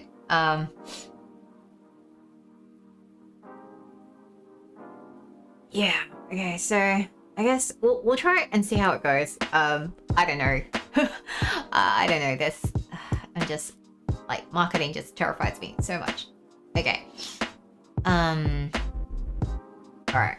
I think that's fine. I don't want to do too much more on this page. Like, this page feels like, ooh, like a lot at the minute already. But I do think it is like a lot cleaner than what was there before, because like just opening with this feels like it does feel quite overwhelming. So I'm glad I changed this up. So this is why I'm just like, I ought to have done like way more research when I was doing my first book layout and just had a look at how other books in my particular niche were laying things out. Because then I wouldn't like be in this situation where I'm like trying to fix this post. Okay, so what I might, so if I've got all of this here, so I've got the mailing list, I've got the social media account, I've got this stuff about being featured and the hashtag.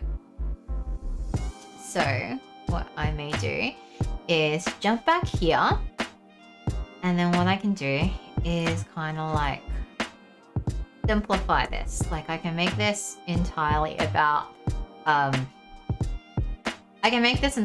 learning, essentially. So here, what I think I could do is I've got this stuff about the rhyme and the Yuping and things like that. So what I might do is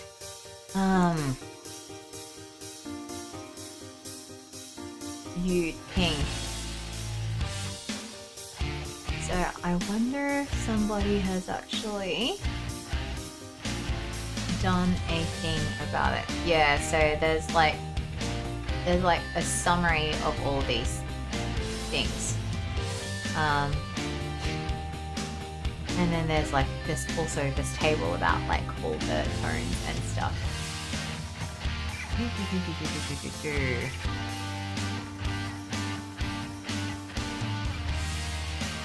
Okay, so what I'm thinking is whether it is worth it to include some sort of like table here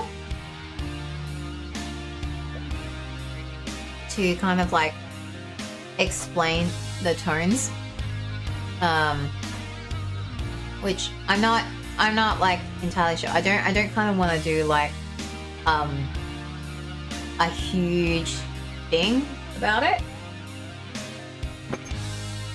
Like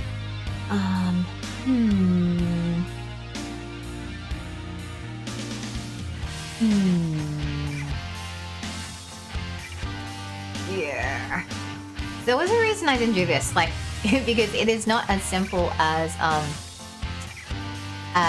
the Mandarin pinyin system, for example. So, like, I had another. So this book in particular, which was also a model for me in doing my particular book, is they included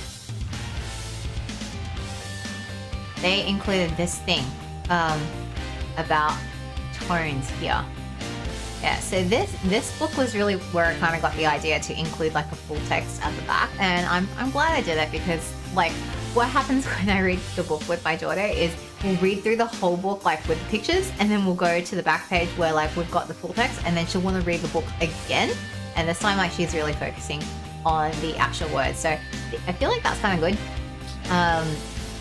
Yeah, you know what? Maybe I'll just include like a simple little table like this, because I think that just helps a little bit. There's too many, like, for sure, there's way too many consonants here to actually include all of it in like this page here. I feel like that would just be way too much. So yeah, I think that's what I might do. So I might just do something like this. Tones in Cantonese. There are 6 tones in Yuping in the Yuping romanization system. And I've been using American spelling, so don't auto-correct me here. So there are 6 tones in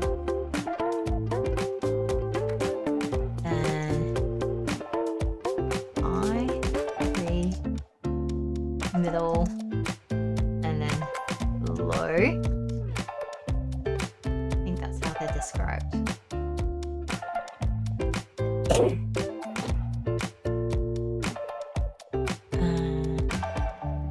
I don't think if anyone has done a Yuping video,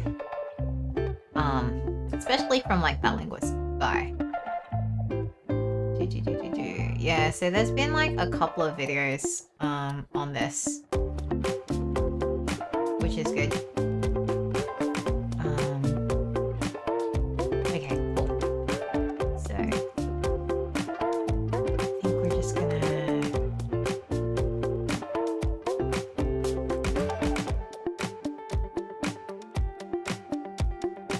and to be honest, again, I'm just gonna come back to my favorite dictionary in the world, here, which kind of has like this pretty good explanation of it. So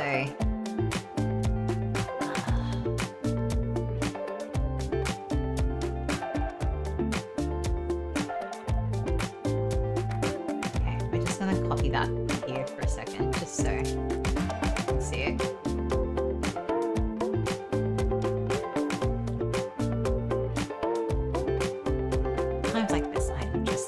Really not a fan of notes. So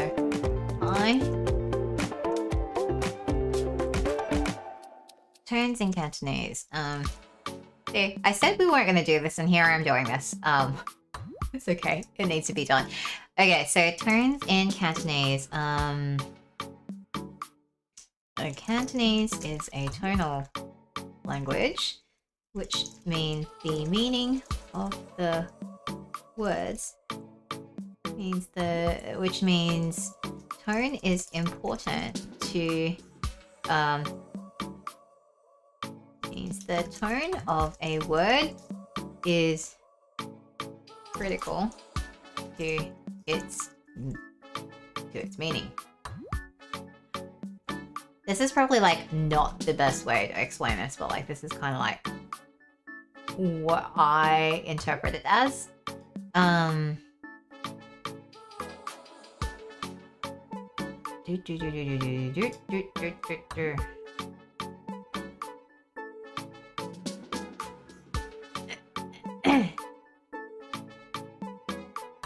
speaking Cantonese, the tone of a word, it's important to use the correct tone.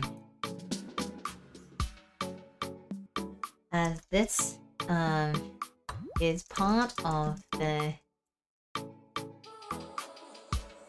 many words, many characters have the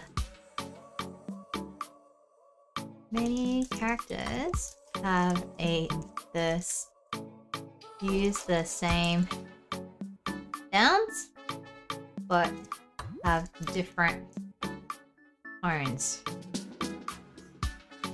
are spoken using different tones. No,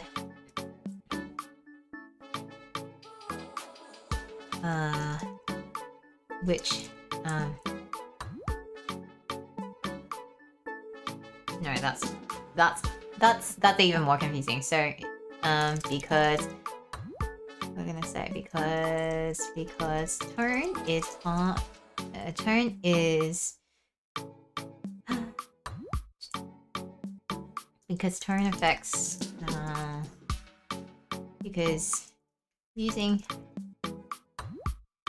because tones are a part of a word's meaning. I don't like that either.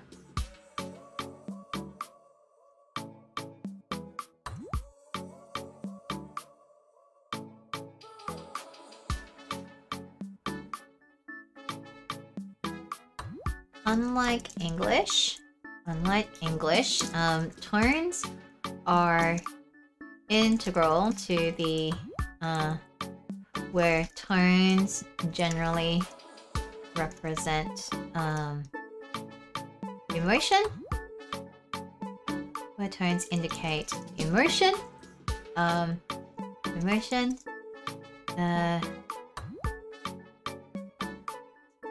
Tones in Cantonese are, okay, so I'm going to delete this opening bit. Unlike English, where tones indicate the speaker's emotions, tones in Cantonese are part of the meaning of the words being spoken. Alright, I think that's a lot clearer. It may not be like the most academic or textbook correct explanation, but I think that's inherent. That actually conveys why tones are more important than in Cantonese. There are 6 tones in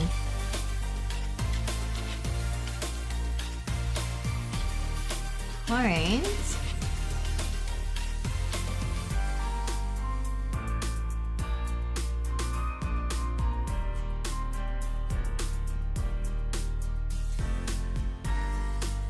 So we're gonna say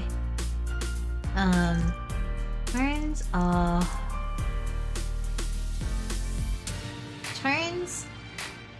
What is the definition of tones? Define tone. Pitch, quality, and strength. I mean, like, yeah, pitch, quality, strength, yes, but really I think we're talking about pitch here. Tones,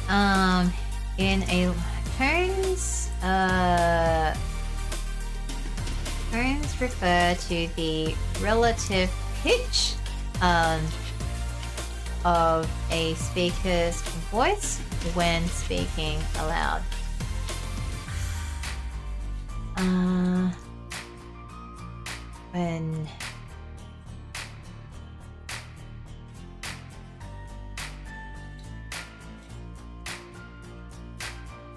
Okay, there are 6 tones in the room. Yep, okay. So now here, I think I actually probably should have a graphic illustrating this.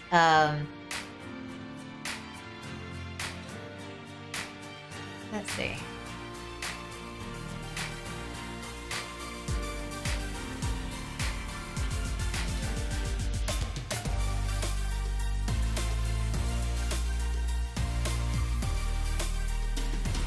There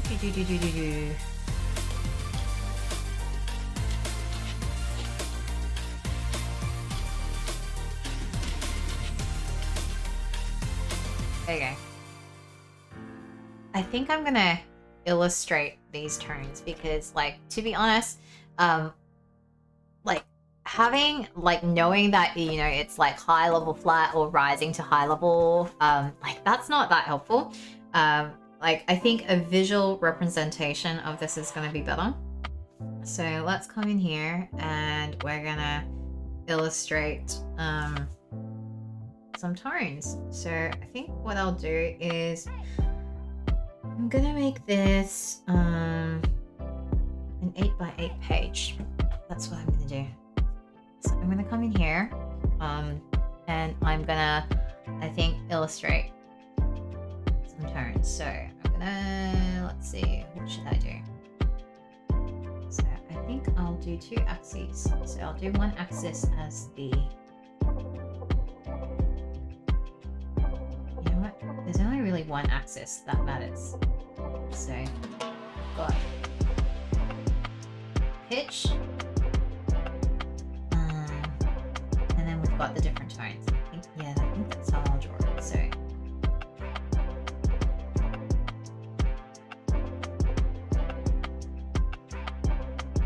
we're gonna have low,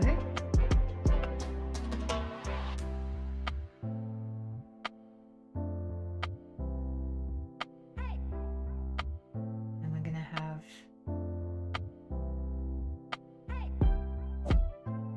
high. And what we're gonna have is, I think I might use different colors because I am getting this printed in color after all, so I can definitely have colors in here. So let's see. So 1 is like that, or that.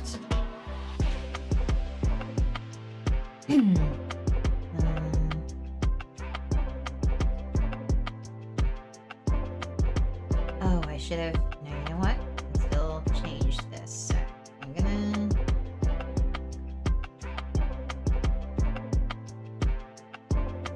do that. So that's 1.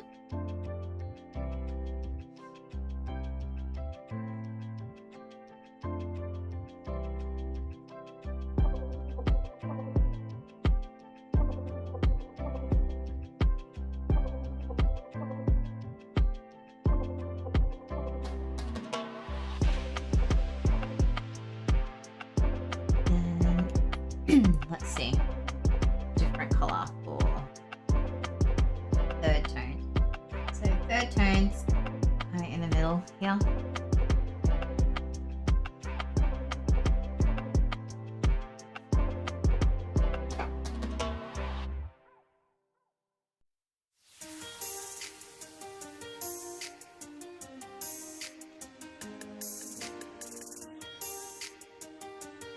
And then 4th tone.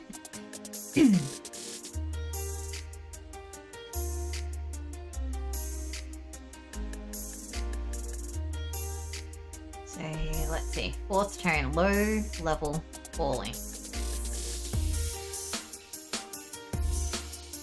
You, yeah, okay. So you can kind of have it like here.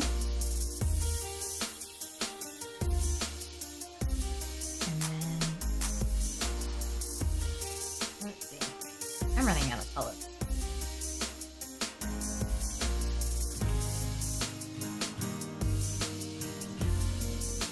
You know what?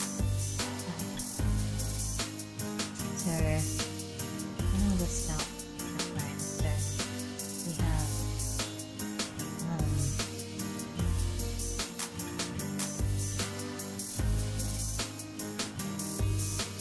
what I might do is I might because I think that thing kind of get confusing.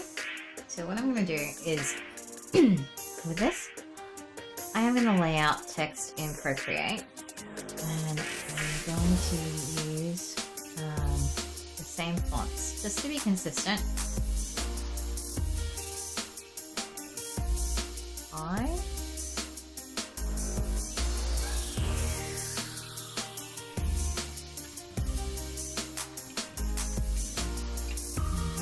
Duplicate this layer for this below. Right. So move that down here. Okay. And I think I probably need to move this whole group like this. Yeah. What I want to do is make another label for this tonal range. That's what that is.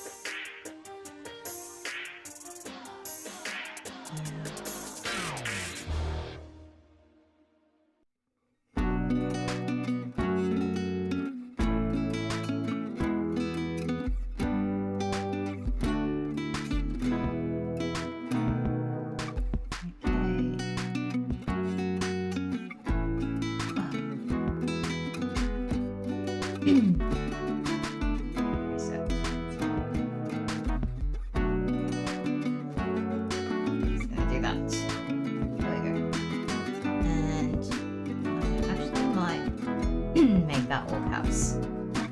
Tonal range.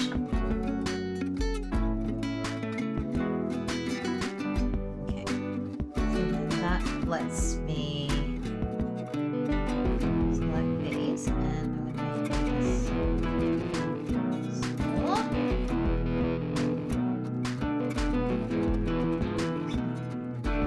It's fine.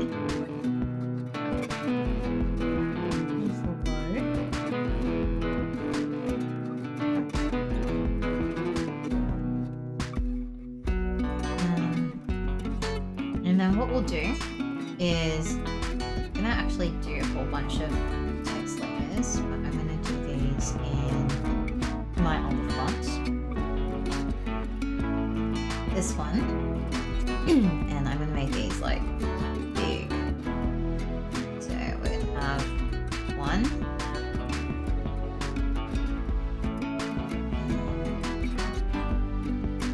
And this is gonna be like very light gray.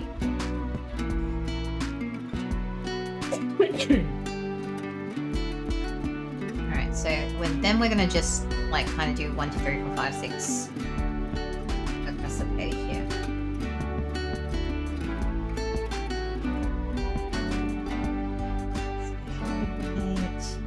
Move that across.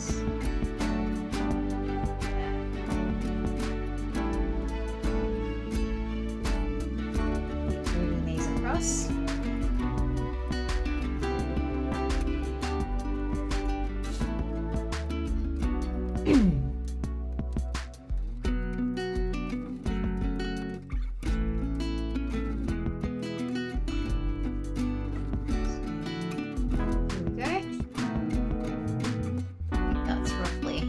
Alright, so then I can come back in here and it's now a 2.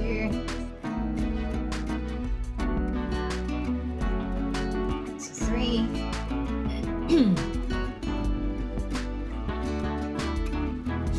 That's 4. That is a 5.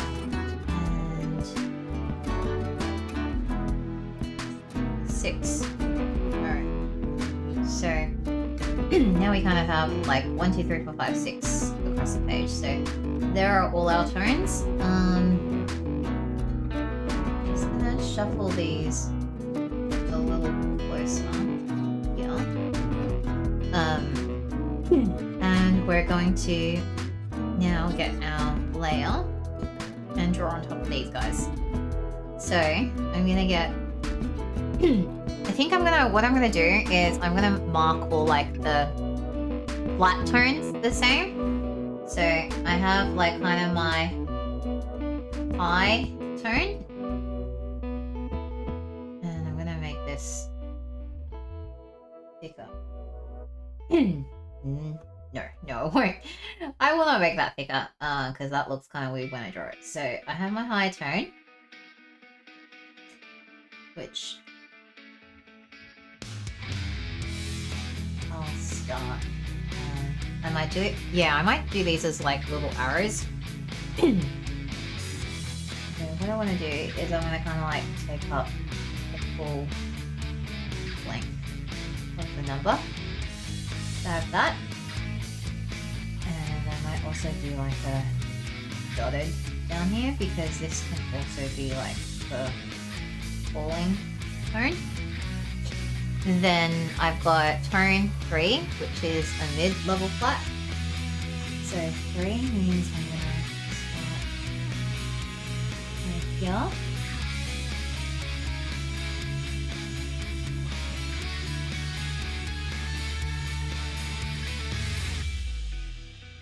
And then we've also got the 6th tone, which is a low level flat.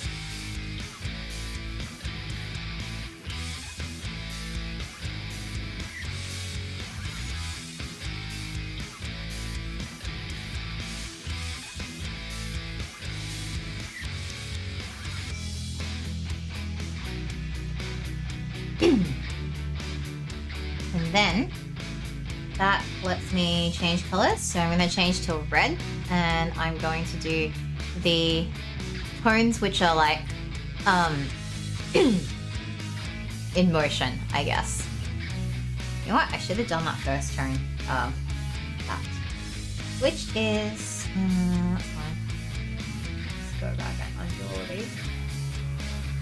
So I'm going to do this first tone, which can also be a falling tone.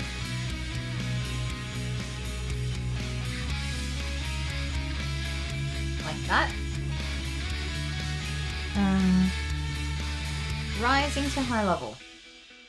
So, second tone.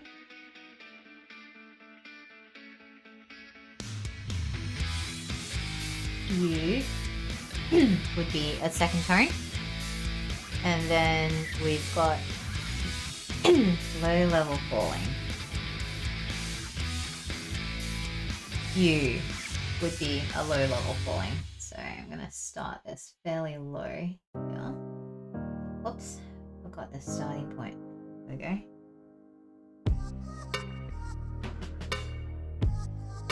There. And draw that over here.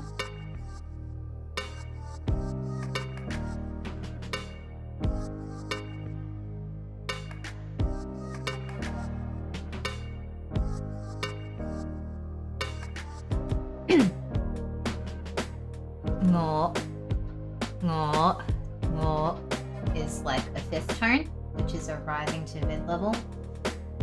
So, kind of draw that.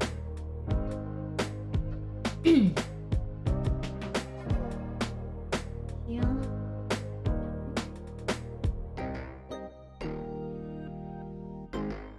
There we go. Alright. See ya, buddy. Okay, cat's just abandoned me. And I've got to do, let's see, 2, 4, 5, okay, 3 and 6 are flat. So, alright, that's golden. Gotta go back and do 3 and 6. So 3 is a mid-level flat.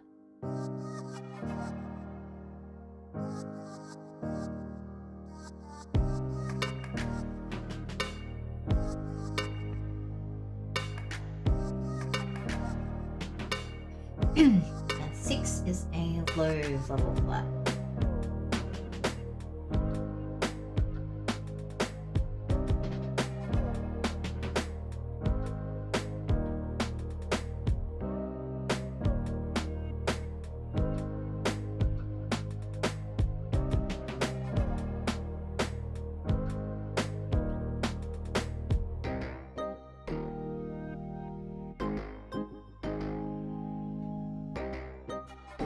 Okay.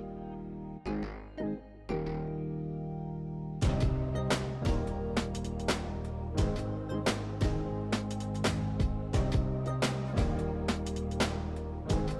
I'm gonna label this.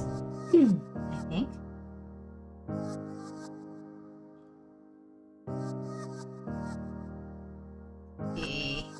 6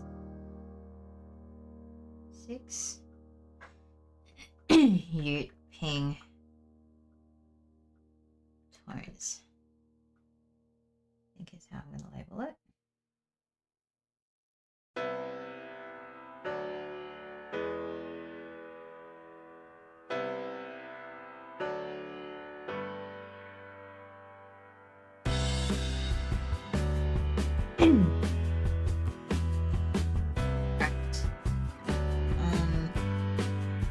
I won't include a background color on this. Or should I? I don't know. Maybe what I'll do is I might include a background color, but maybe not. That is the same thing. So what we need to do is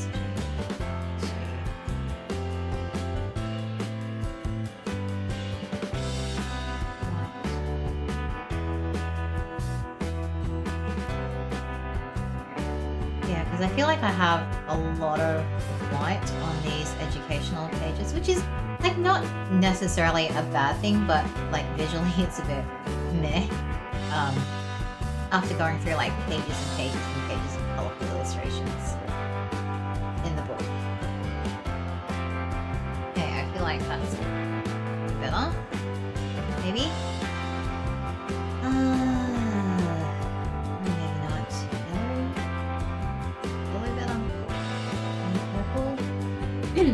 Purples kind of like don't tend to come out that nice when printing in CMYK though, because like I think purple's like just a hard color to get.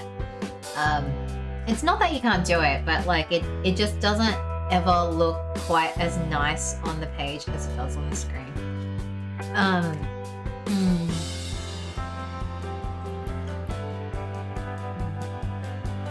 And same thing with the blues. The blues always end up looking like a little bit washed out. You know what? I might go with this yellow, because the yellow is just like a nice cheery, uplifting color, and we shouldn't have like too much troubles with printing yellow, because yellow is one of the inks you can actually get. So I'm just gonna flip this over as a thing to myself, airdrop it over.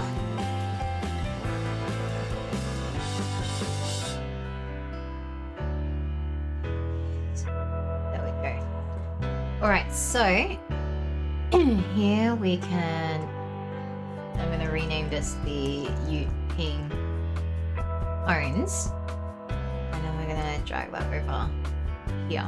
So then we're going to come back here, and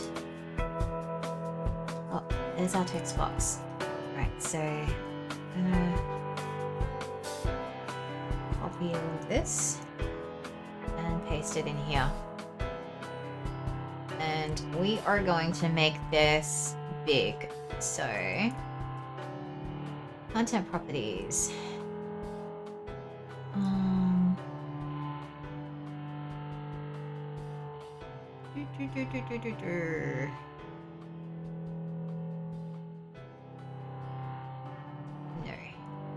we're gonna make this default paragraph style. Yes. But let's match this. So this is 15-point font. So let's come over here and match that. And then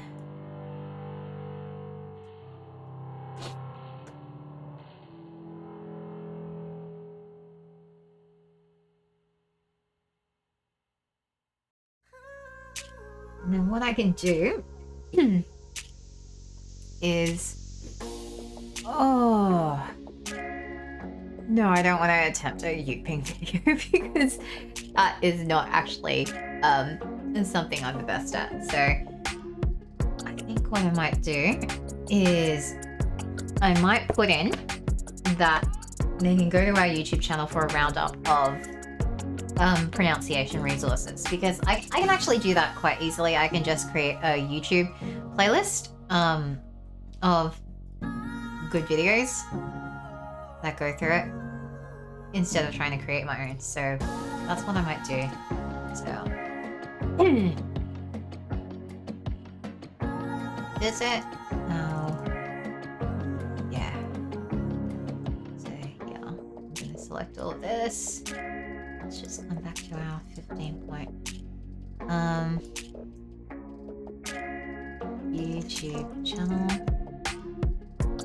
Oh no, I don't want to do that because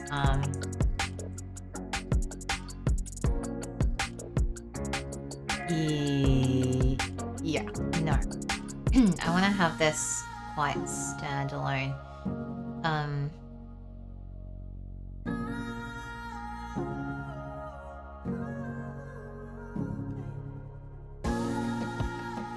Oh, I know.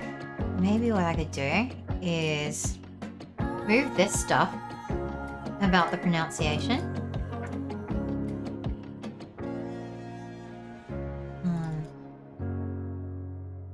Yeah.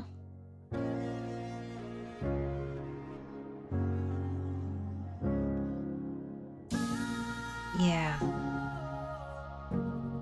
That's definitely what I could do.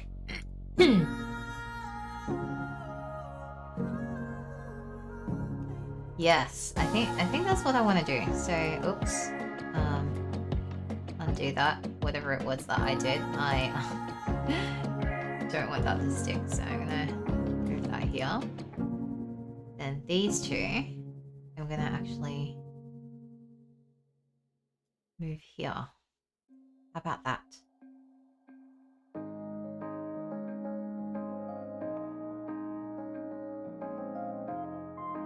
Yeah, so I think what I want to do. So I've already included that call out here.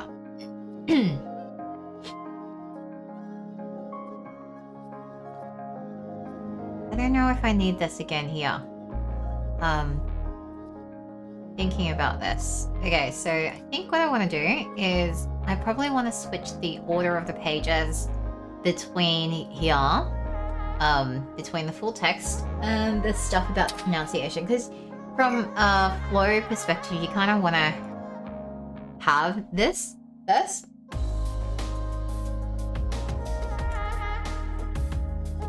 So I think what I want to do is move pages 30 to 30, and I want to, so you know what, let's just move this one at a time. So I want to move page 30 to where page 28 is. Swap. I'm going to swap those.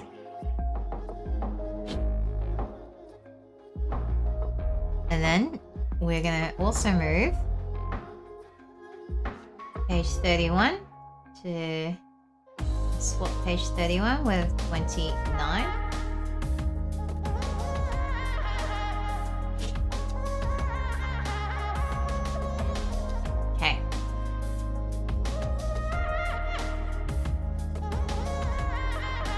So, I think here,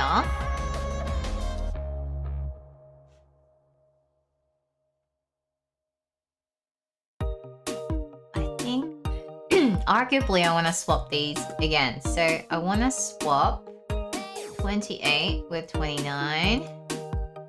So here we go. So now this is starting to like flow a little bit better. So I want to capitalize this. Tones in Cantonese.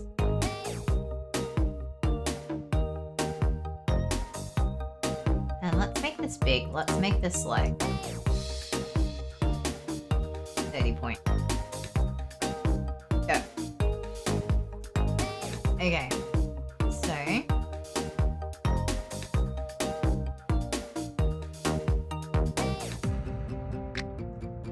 what I can then do, let's just come here and space all of this out.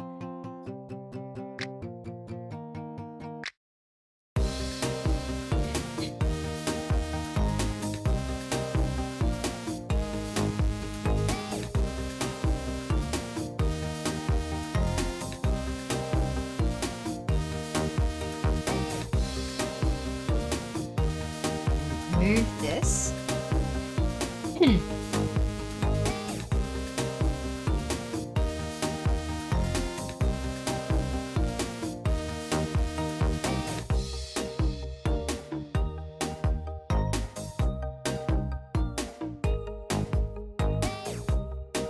Following pages. Yeah, I can now say that.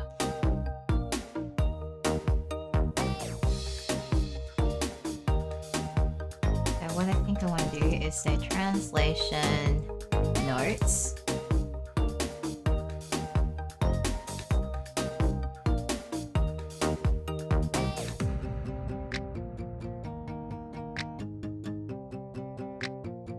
And this big as well. And fix that same spacing. There.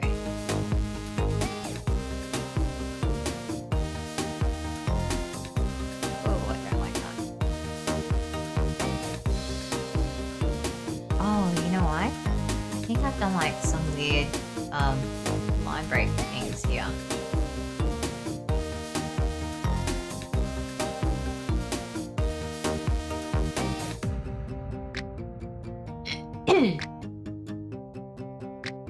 Okay.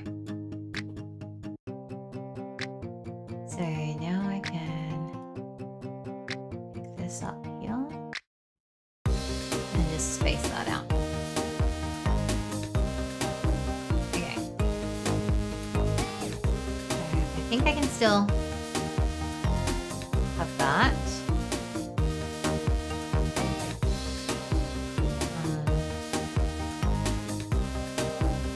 See how I feel about this.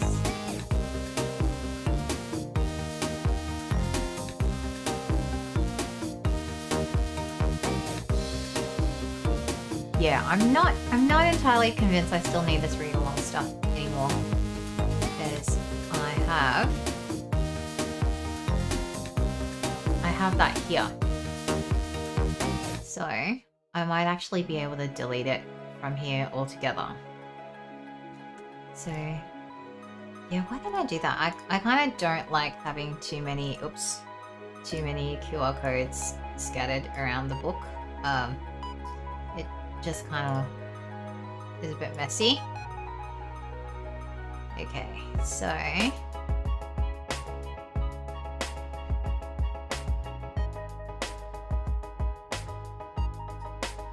don't know whether I need this graphic down here as well.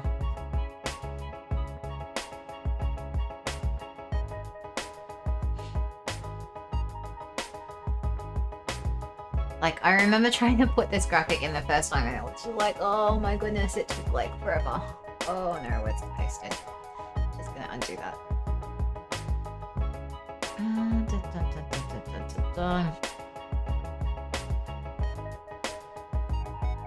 Oh, there we go.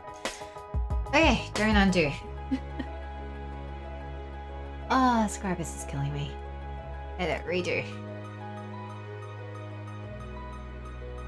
I think like my lesson is just like don't be over impatient with Scribus.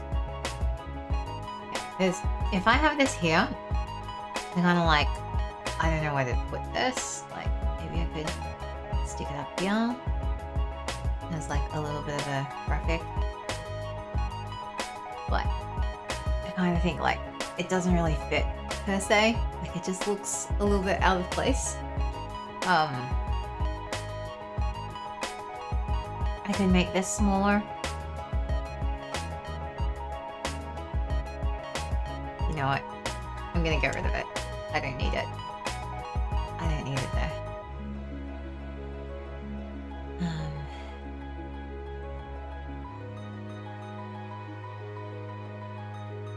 Okay.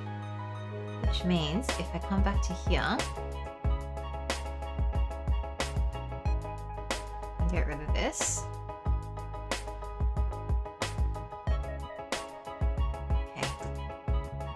So then I can come along here, make this shorter, and I can insert an image frame here. And I'm gonna go and grab that little diagram of the tones that I just did. And we are going to go to frame size. Okay. Which means here, if I just kind of adjust my frame so that it matches this, I can then pull that out.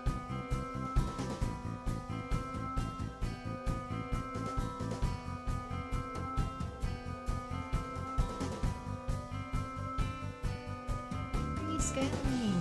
No, just proportional.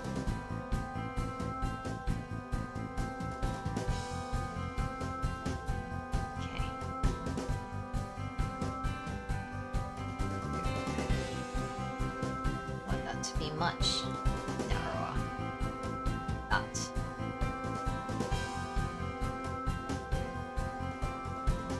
And if we kind of space it here, raise that down.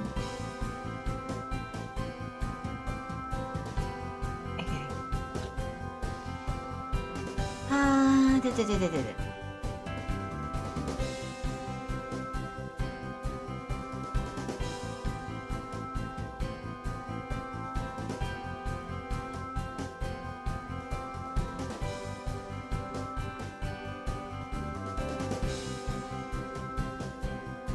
Okay.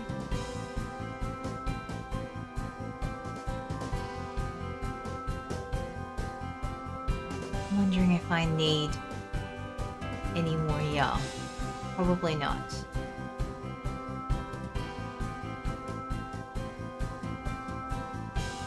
now that I think about that, I do think like this bit actually does belong better on the previous page. Oh, so indecisive. So, no, go back.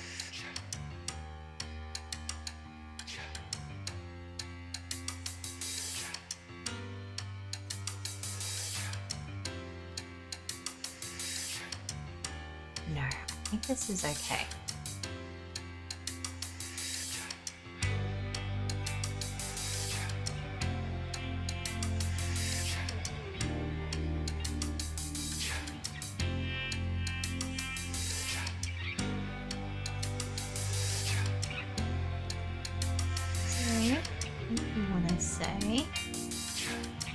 Using the incorrect tone could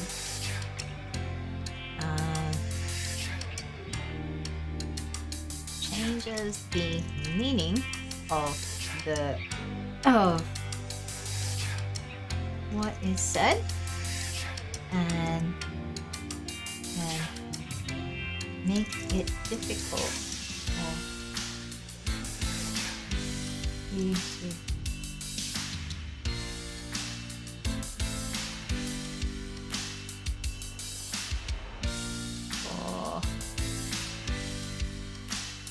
other people to understand you. Okay. We're gonna just put this graphic right down here. Send this out.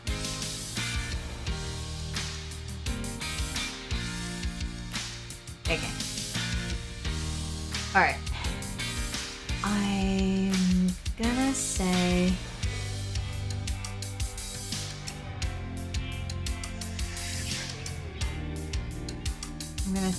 that's all I'm gonna fiddle around with. I don't really want to be spending forever on this.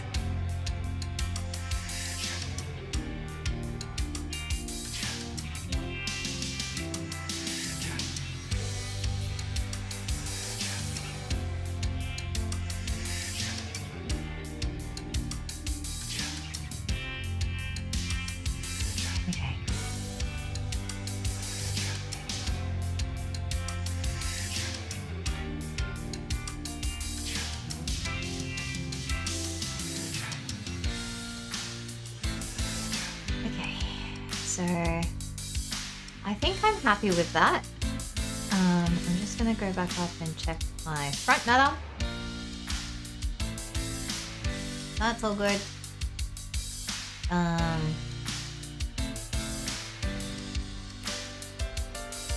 I don't want to put any more in this because that's just going to get very overwhelming. So with that said, let's export this as no.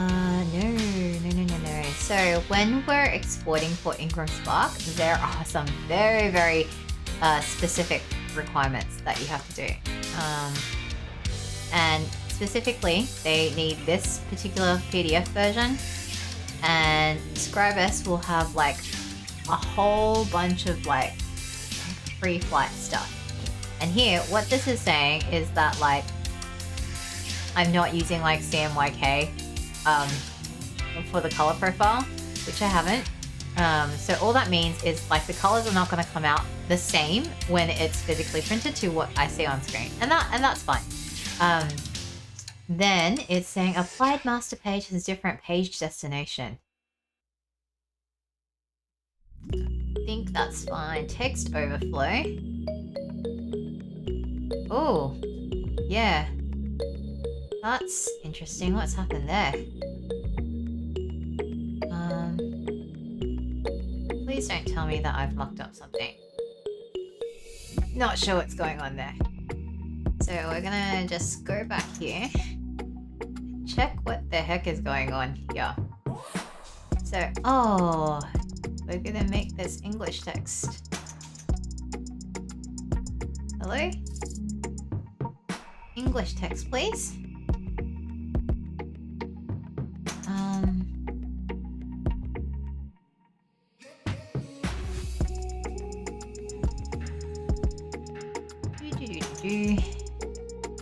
Come on.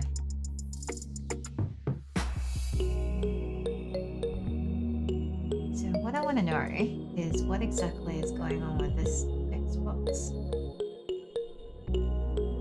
Okay. It looks like it was just too small. Alright. So that's fine. Image resolution above this. That's fine. Object has transparency. That's fine. Okay. Alright. I think that's all fine. So the most important thing is like text overflow. You just don't want to you just don't want there to be any text cut off. And it picks this up even when I've just like got blank lines in here. I think that's what the issue is here. So I'm just gonna delete those blank lines and hide this again, just so it doesn't keep telling me that I have like text cut off issues.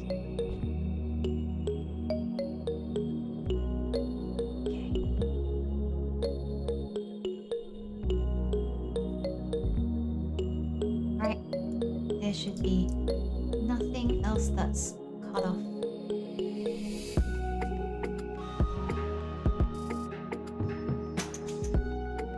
Alright. Okay, so here, go back to this, please. Alright, so here, there should be nothing cut off anymore. Yep. Alright, so that's all good. Alright, so there's no text cut off. I know about all of the object color space warning. That's all fine. So I'm going to go ahead and say ignore errors.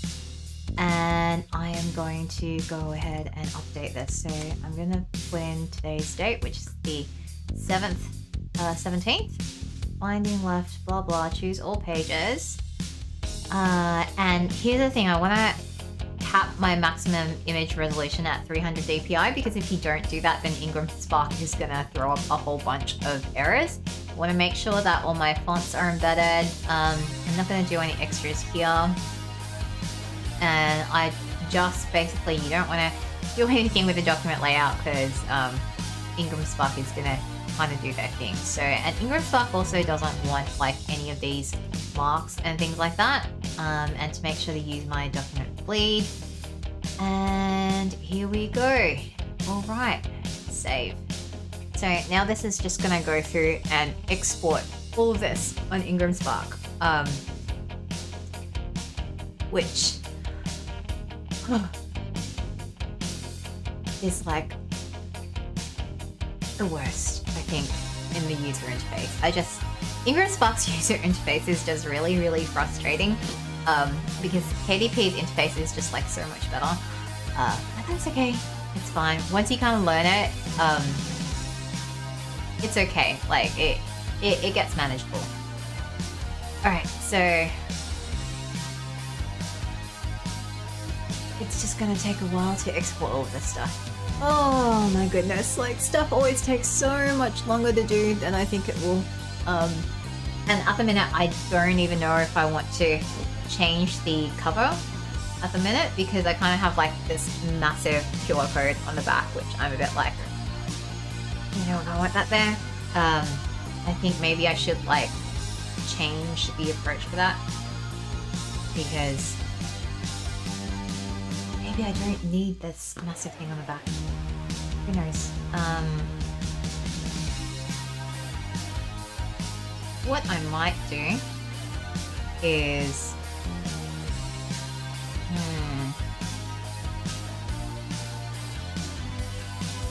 I could leave it. To be honest, I could leave it. I don't think the back is going to make a massive difference at the minute. Okay, alright, it's finished doing that. So what I'm going to do is come over here and we are going to log into IngramSpark.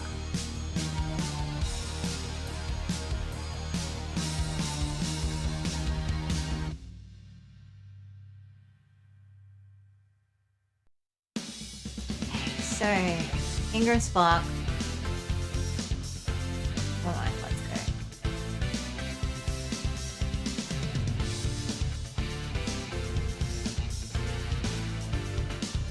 Right.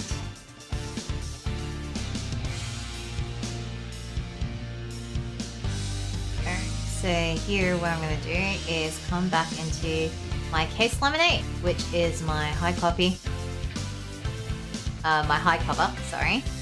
And what I'm going to do is I'm not changing anything in here. I'm just going to go in and upload new files.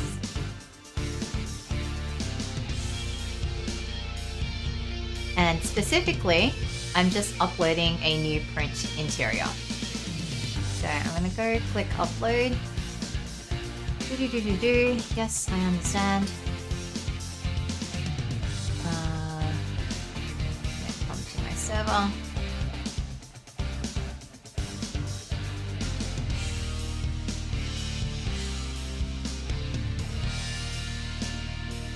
And I'm going to pick up this new PDF file, which I've just created. Understand.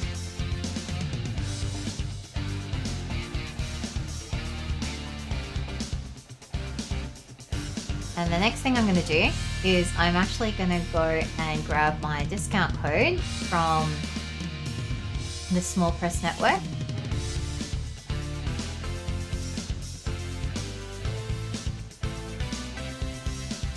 So IngramSpark does charge for revisions, and unfortunately, due to some abuse from bad actors, where people were just sharing discount codes discriminately, IngramSpark has now changed it so that you now have to log into your membership association in order to pick up the code for each month. And these codes are now changing for every single month. So I personally joined the Small Press Network for this specific benefit because it's just worth it.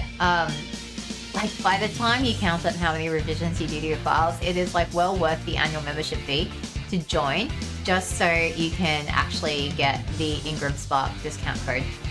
It may not actually matter to you if you're publishing prose fiction and you're not doing anything of any sort with IngramSpark, but yeah, like it definitely helps if you're doing high copies with IngramSpark to do this. Okay, so where is it? Access. Okay. Alright. Got my code. So after my file is uploaded, I'll be able to go through the IngramSpark checkout process and enter my code and get my revisions done. for free. Okay, so here you can see it's still uploading. This is like a gigantic file. How big is this file? Just out of curiosity. Have a look.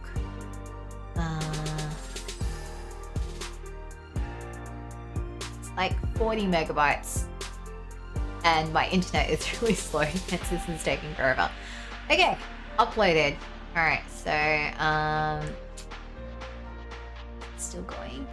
I think it's done. No, it's still going because I can't actually click this continue yet. Oh,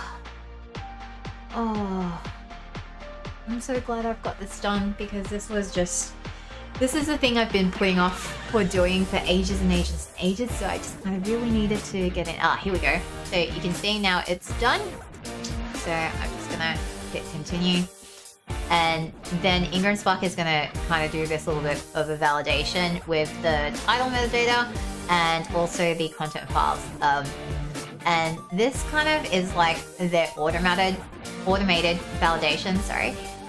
They still have like another process of validation where they're going to go through and I think there's like a team at IngramSpark that actually checks the content files. Okay, because after I continue this, so here's where it asks for the order summary, and because I've done a revision, there is going to be this revision fee. So again, just to keep the code sacred, I do need to just switch this off so you guys aren't seeing my screen when I enter this particular code. So I'm gonna come in here, apply the discount code, and then agree that this is all gonna be fine. And I go proceed. And now it'll say, congratulations, your revision submission was successful. And then, yeah, you've got to allow 1 to 2 business days for technical file review. And so that's why IngramSpark has just got a longer turnaround compared to KDP, because like I think they actually do have a human that sits there and inspects all of the files. So then there's going to be a proofing. So now what I need to do is I need to go back and change the same file for my paperback. So I'm going to go and do this again. And this time I'm going to go into my perfect bound. And I'm just going to repeat that upload process. So I'm going to go in here, upload new files. I understand. And the beautiful thing is, like, I can actually use the same interior file for both the paperback and the hardcover, thank goodness. And I just have to go in and do that separate KDP update for the KDP files, which, you know what, I might and do that right now. So what I'm going to do is I'm going to go in here and do like a save as, and I'm going to call this KDP interior. I'm actually going to update the file name here and do a save as. So now what I need to do is I need to go back through all these pages, and I'm just literally gonna grab the new images, and this time I'm going to go into the KDP interior art, and I'm just going to update that so it doesn't have this white bleed that IngramSpark requires, because KDP doesn't need that. So if you're curious as to what that actually looks like, this is my first KDP proof.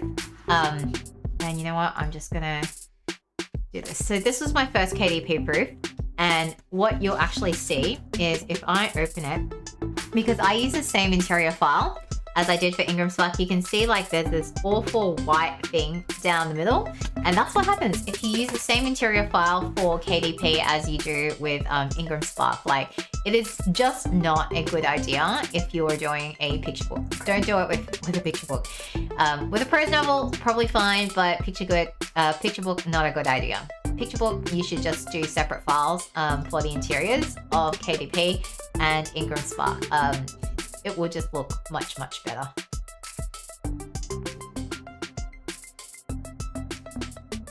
Okay, there we go.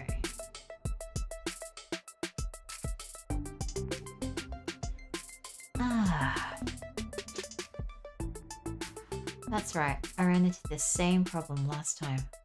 What did this do?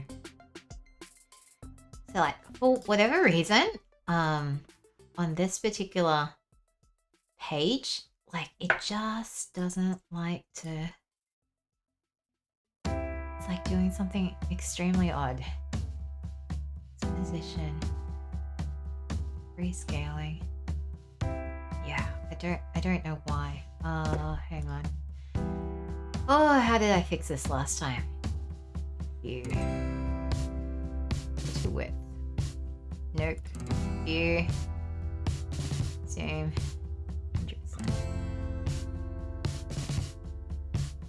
Yeah, so it does this kind of odd business, which is really weird. So I might come in here and what's this too? Yeah, so for whatever reason, this page doesn't scale to 100%. I don't know why. It's just like always on page 2. Sorry, not page 2, spread 2. And I have to come in here and manually force it to do that. Okay, reference page.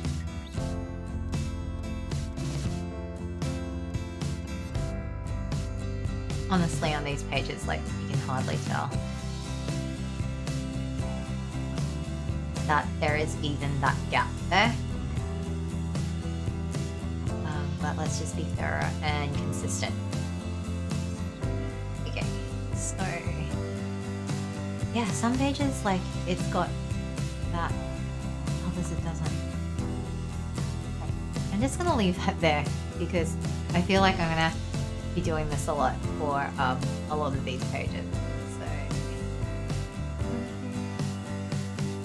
page 8.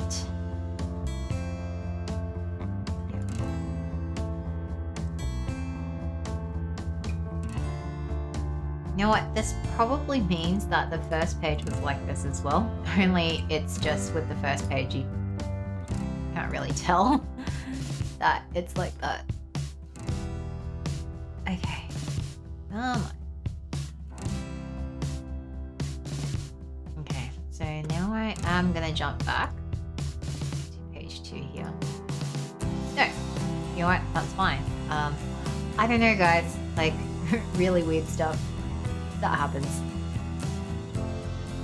Yeah, and like pages like this, you know, where you can't really tell that there is a white thing in the middle. It just becomes more about the placement of the element in the page.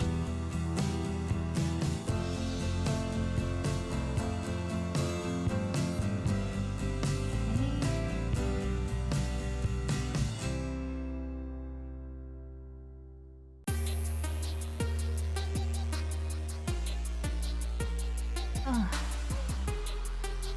So tedious, guys. I long for the day where I don't have to do this. Okay, so I'm just gonna flip over here. Okay, that's done. I'm gonna continue. And I'm gonna validate.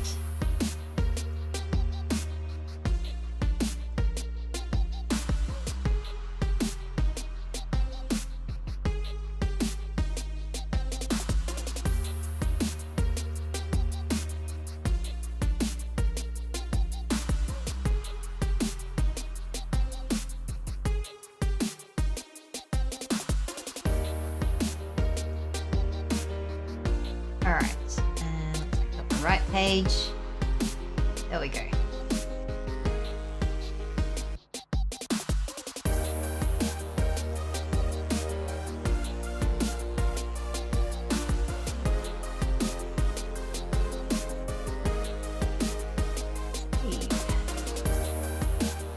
Got to remember to save. Okay, continue.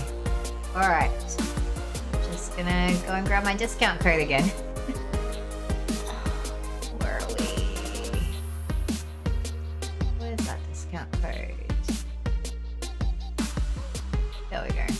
Member benefits. Alright.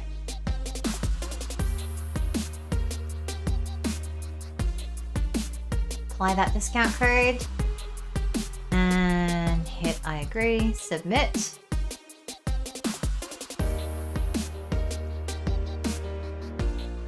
There we go. All right, submission successful. So what happens after you've submitted all these files on IngramSpark is that you've got to wait for them to process.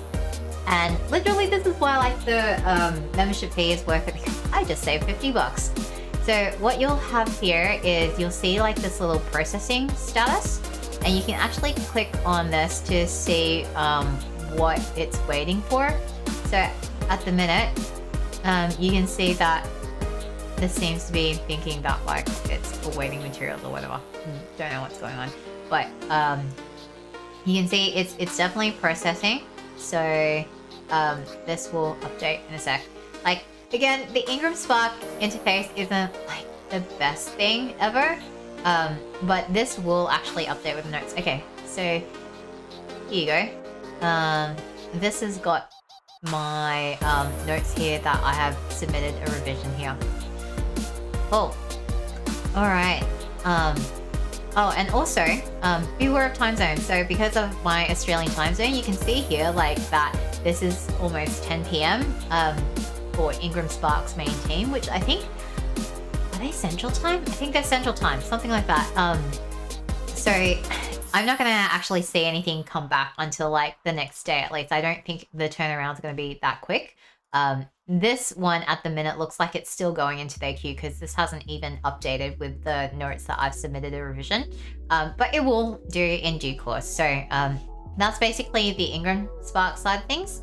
So I'm going to come back here and finish off my KDP file, and then we can submit it on KDP as well. So let's grab.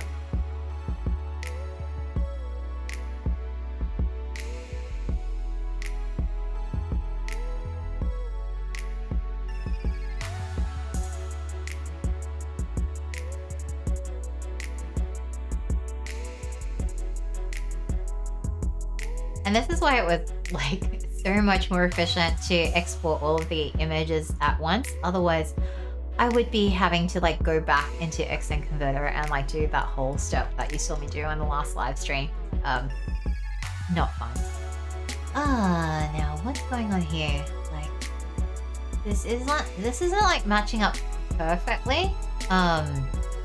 Which kind of bugs me because I know the images should align up perfectly because we split them up from one image file, but it's okay. It's going to be in the folder of the page, so nobody is going to crucify me for it. It is fine.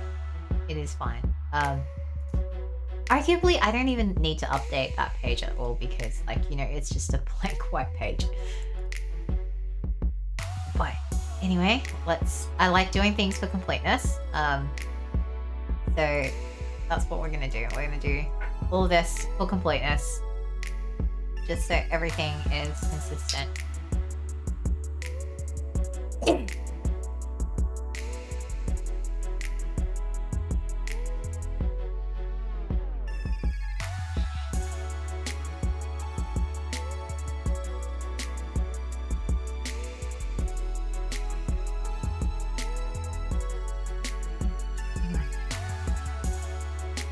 We're so close, guys. We are so close to the end. And then I can finally get to planning the giveaway, which might have to wait till after the stream because I want to go get some food soon. It's 1 p.m. here, which means we've been going for 3 hours. So I am getting to the point where I'm like very hungry.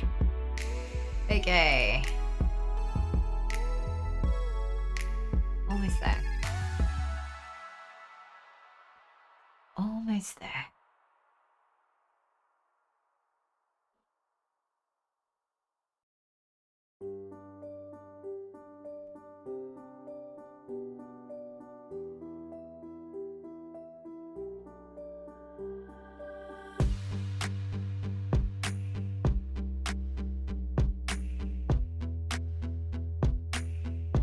Just a couple more pages to go.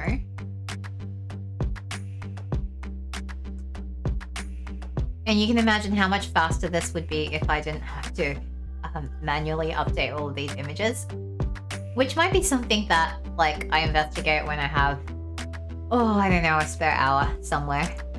Because this would definitely save me, like, an hour's worth of time, at least. The number of times I have to update images on directories and things, like, it would just be great if I could just update one directory for all of the images. I think technically Scribus has like some sort of XML files behind an actual Scribus file. So theoretically, if you can kind of get into the actual XML file, you could just replace, you could do a find replace for all the file directories. And I think somebody actually wrote some sort of plugin to do that.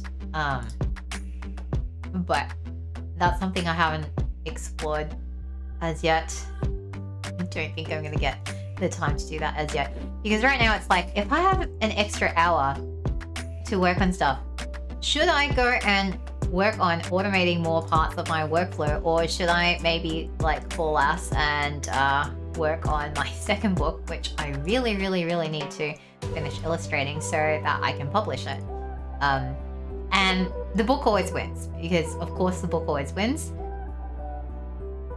But sometimes I'm just like, I wish I could just take that time to optimize that workflow a little bit more, because like some parts of it are just a real bottleneck, and it is very frustrating.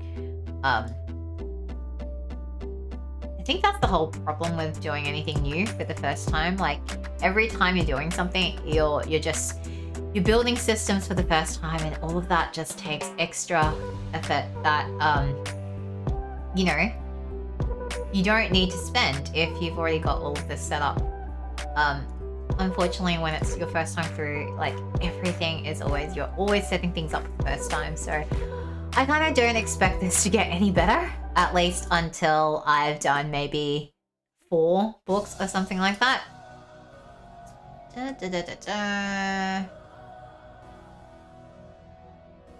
Yeah. I think this is all fine. This is all just going to be those same errors from before about the CMYK color space. Okay. Yeah, you can see all of this full text has come in as like polygons, which is like, oh boy. No wonder. Alright, I'm gonna go ignore errors. And we are going to export this. Save. Alright. We are so close, guys. So close. So while that's going, I'm gonna hop over to KDP here. And I'm gonna go into here and I'm gonna actually edit contents.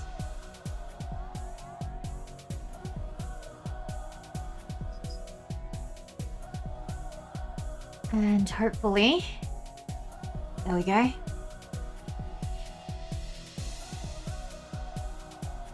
Gonna come in here and there we go.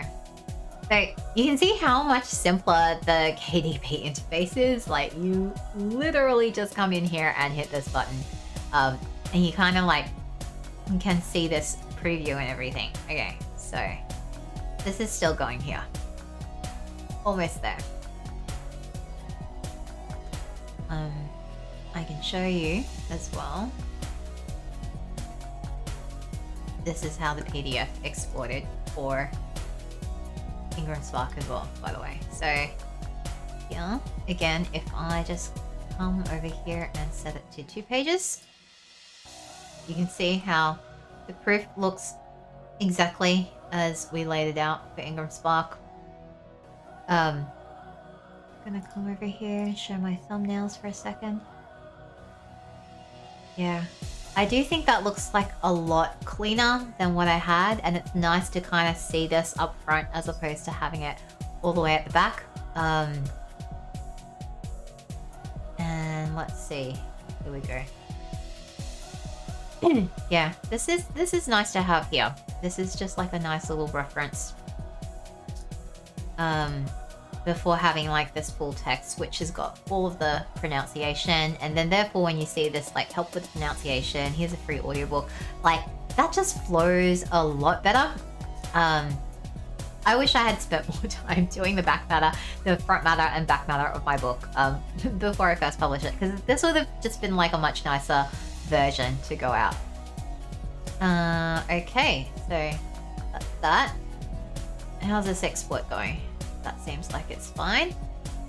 And yep, we've got a completed back matter file. So I'm going to come over here, and KDP is so easy. You just literally come in here, select a file, upload, and it uploads, and it's just that easy. What you'll see is like right after it's finished uploading, it's going to take maybe like a minute or so to generate a eProof for me.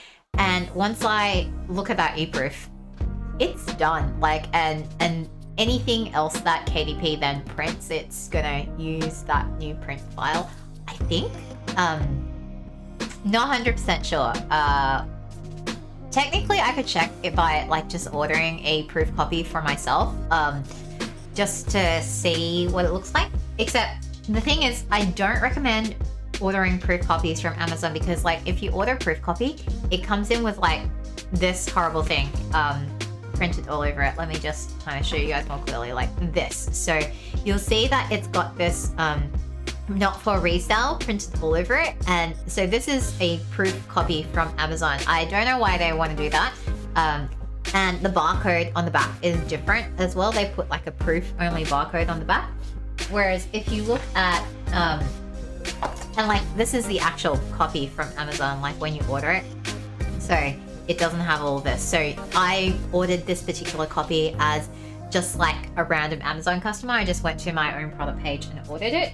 Whereas like with the IngramSpark proofs, like this is an IngramSpark proof copy, like you can't tell the difference between this and the actual final product, because as far as I can tell, IngramSpark doesn't really distinguish between proof copies. Like you literally, when you order a proof copy in IngramSpark, you're literally just going in and ordering author copy. So it's like no different to any of the copies that they would be sending to the publisher.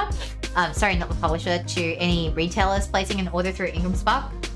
So yeah, I kind of, that's like the one thing I'm just like, oh, KDP, like why? I don't even know why they like have that proof copy version, to be honest. Like the proof copy version they have is like, it's the only way you can actually get a copy of your book before actually hitting publish on KDP. Except, like, to be honest, unless you know you're huge and you have loads and loads of people like monitoring your Kindle page for like the instant that your book is released, to be honest, like I've heard of a lot of other authors just literally just, you know, letting their paperback go live and then just ordering a copy for themselves and having it get here, fix anything that might be wrong with it before they you know, upload new files and things like that. And it seems to work. As if you've got low volumes, then like it's probably fine. To be honest though, like I think if you do your workflow so that you actually go to, oh, here we go. All right, so I've uploaded my paperback successfully. It has saved it. Now I'm just gonna launch the previewer. Oh, okay, no, it wants to process my files first. So again, this is gonna take a couple minutes. So, yeah, so like as far as I can figure out, the most efficient way of doing all of this is to actually go through and do everything on IngramSpark first. Just because like IngramSpark takes the longest time, you kind of need it to be there in order to get pre-orders set up if you're going to do pre-orders, and like they just have like this longer turnaround process for proofs. And then when you get your proofs, you can actually order proof copies that don't have this not for resale thing branded all over it. In which case, what I've done with like early proof copies where there might still be like typos and stuff like that, I've just given away to like family and friends who don't really kind of mind that. per se. And so like those proof copies from Ingram are still useful. And then if you just like use the same or close to the same file for KDP, then you kind of already like, you've already done a proof, like a physical proof on IngramSpark first. So like the KDP one, like you're really only gonna want to see what the colors are gonna look like. And if you're not printing in color, then it doesn't even really matter, to be honest. So yeah, like that is like the most efficient way that, as far as I have been able to figure out, to do it. So yeah, it just, but like all of this honestly just does take a lot of time. And like you can see, like we are past the 3-hour mark, and again, I have only like hit one of these things on my list of to-dos. So like vastly underestimating the time that all this takes to do. So I'm gonna have to like work on planning the giveaway at some other point. Although arguably I could like just do like 15 minutes of planning here while we're waiting for KDP to process this. You know what? Maybe let's do that. So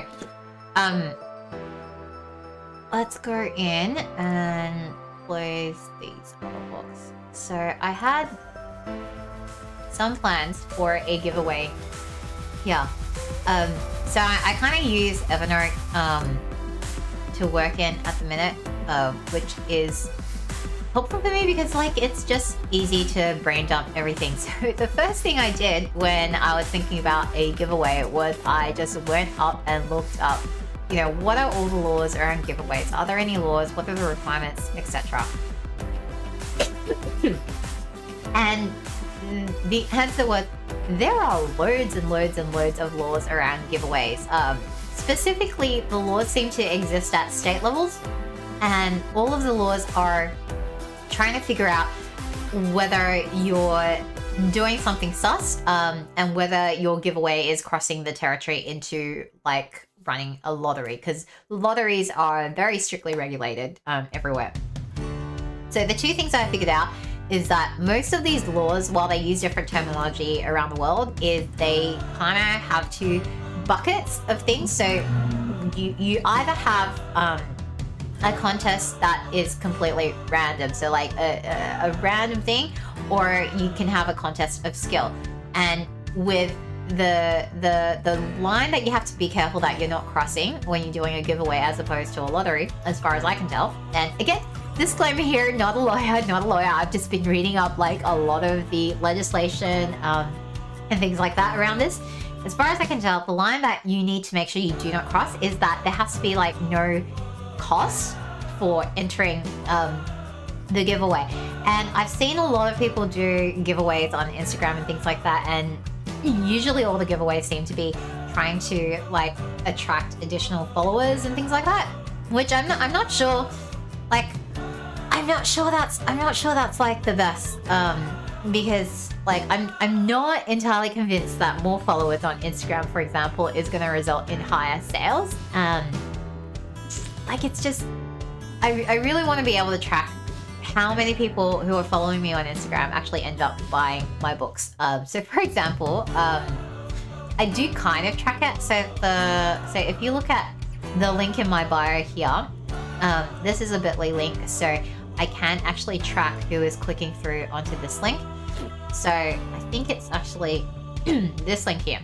So for this particular link, I'm getting quite a lot of clicks like periodically as I go, and most of these links are coming through Instagram. You can see like literally all of the links have come, clicks have come from Instagram. The thing is, like, the click volume isn't exactly high.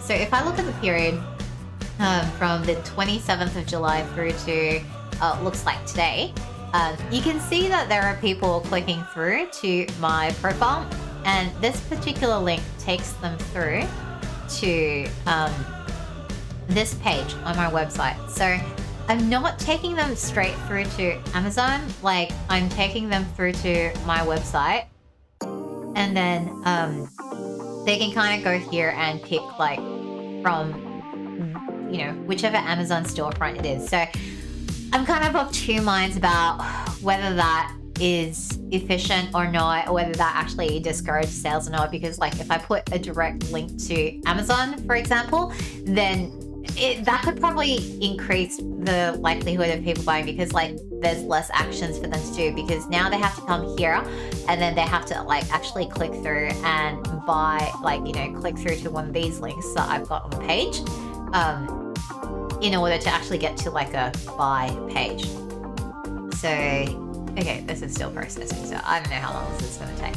But if I like say open a new tab here and have a look at copies sold, and this covers roughly the same time frame, you can see like despite all of those click-throughs from Instagram, like it's not exactly translating into a huge amount of sales on KDP at least, because you can see here that there's only been 2 sales. There's been one paperback sale last week, and there's been one ebook sale as well. So that's not exactly great. So if I come back to here, to IngramSpark maybe, because the other reason could be like any hardback orders are not going to show up on that particular screen.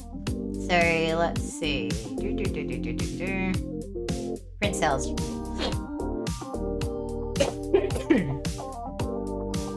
So let me just pick up like the same time frame.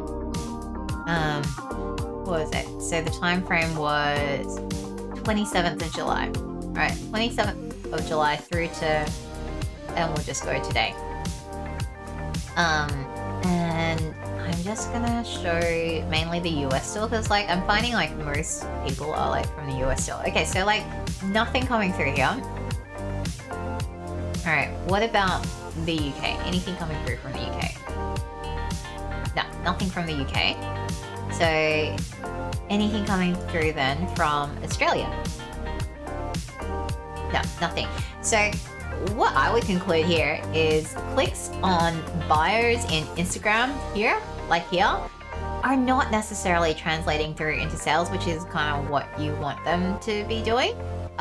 So I have my doubts about the efficacy of using a giveaway to increase your Instagram following, because I'm just like, do I really care about Instagram follows if, you know, like this is not resulting in actual sales at the end of the day? Because I'm just kind of like, no, what I actually want is, you know, actual sales. So if I kind of come back here, you can see like in the past 30 days, like there's been one sale that IngramSpark has recorded.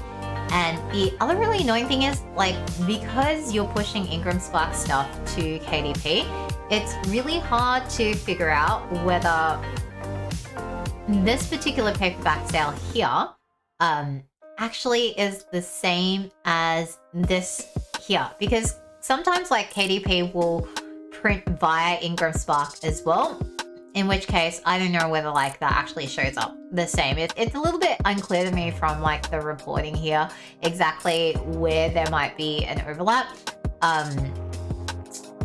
It's just very hard to tell, because yeah, like this KDP sale could be printed through their own printers. You know what? I wonder if I could tell. So if I check which marketplace it is, I have a feeling.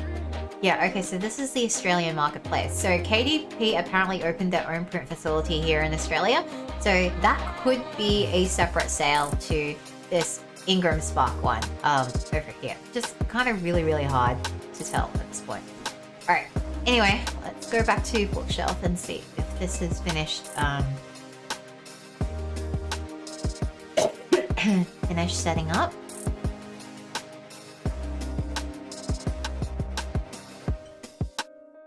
No, cover is still, the file is still processing. So don't know how long that's gonna be. That might be another little while.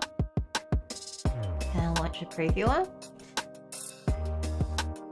So what I would really love to do is just like sign off this and just kind of walk away and just know that this is done, because oh my goodness, that would be good.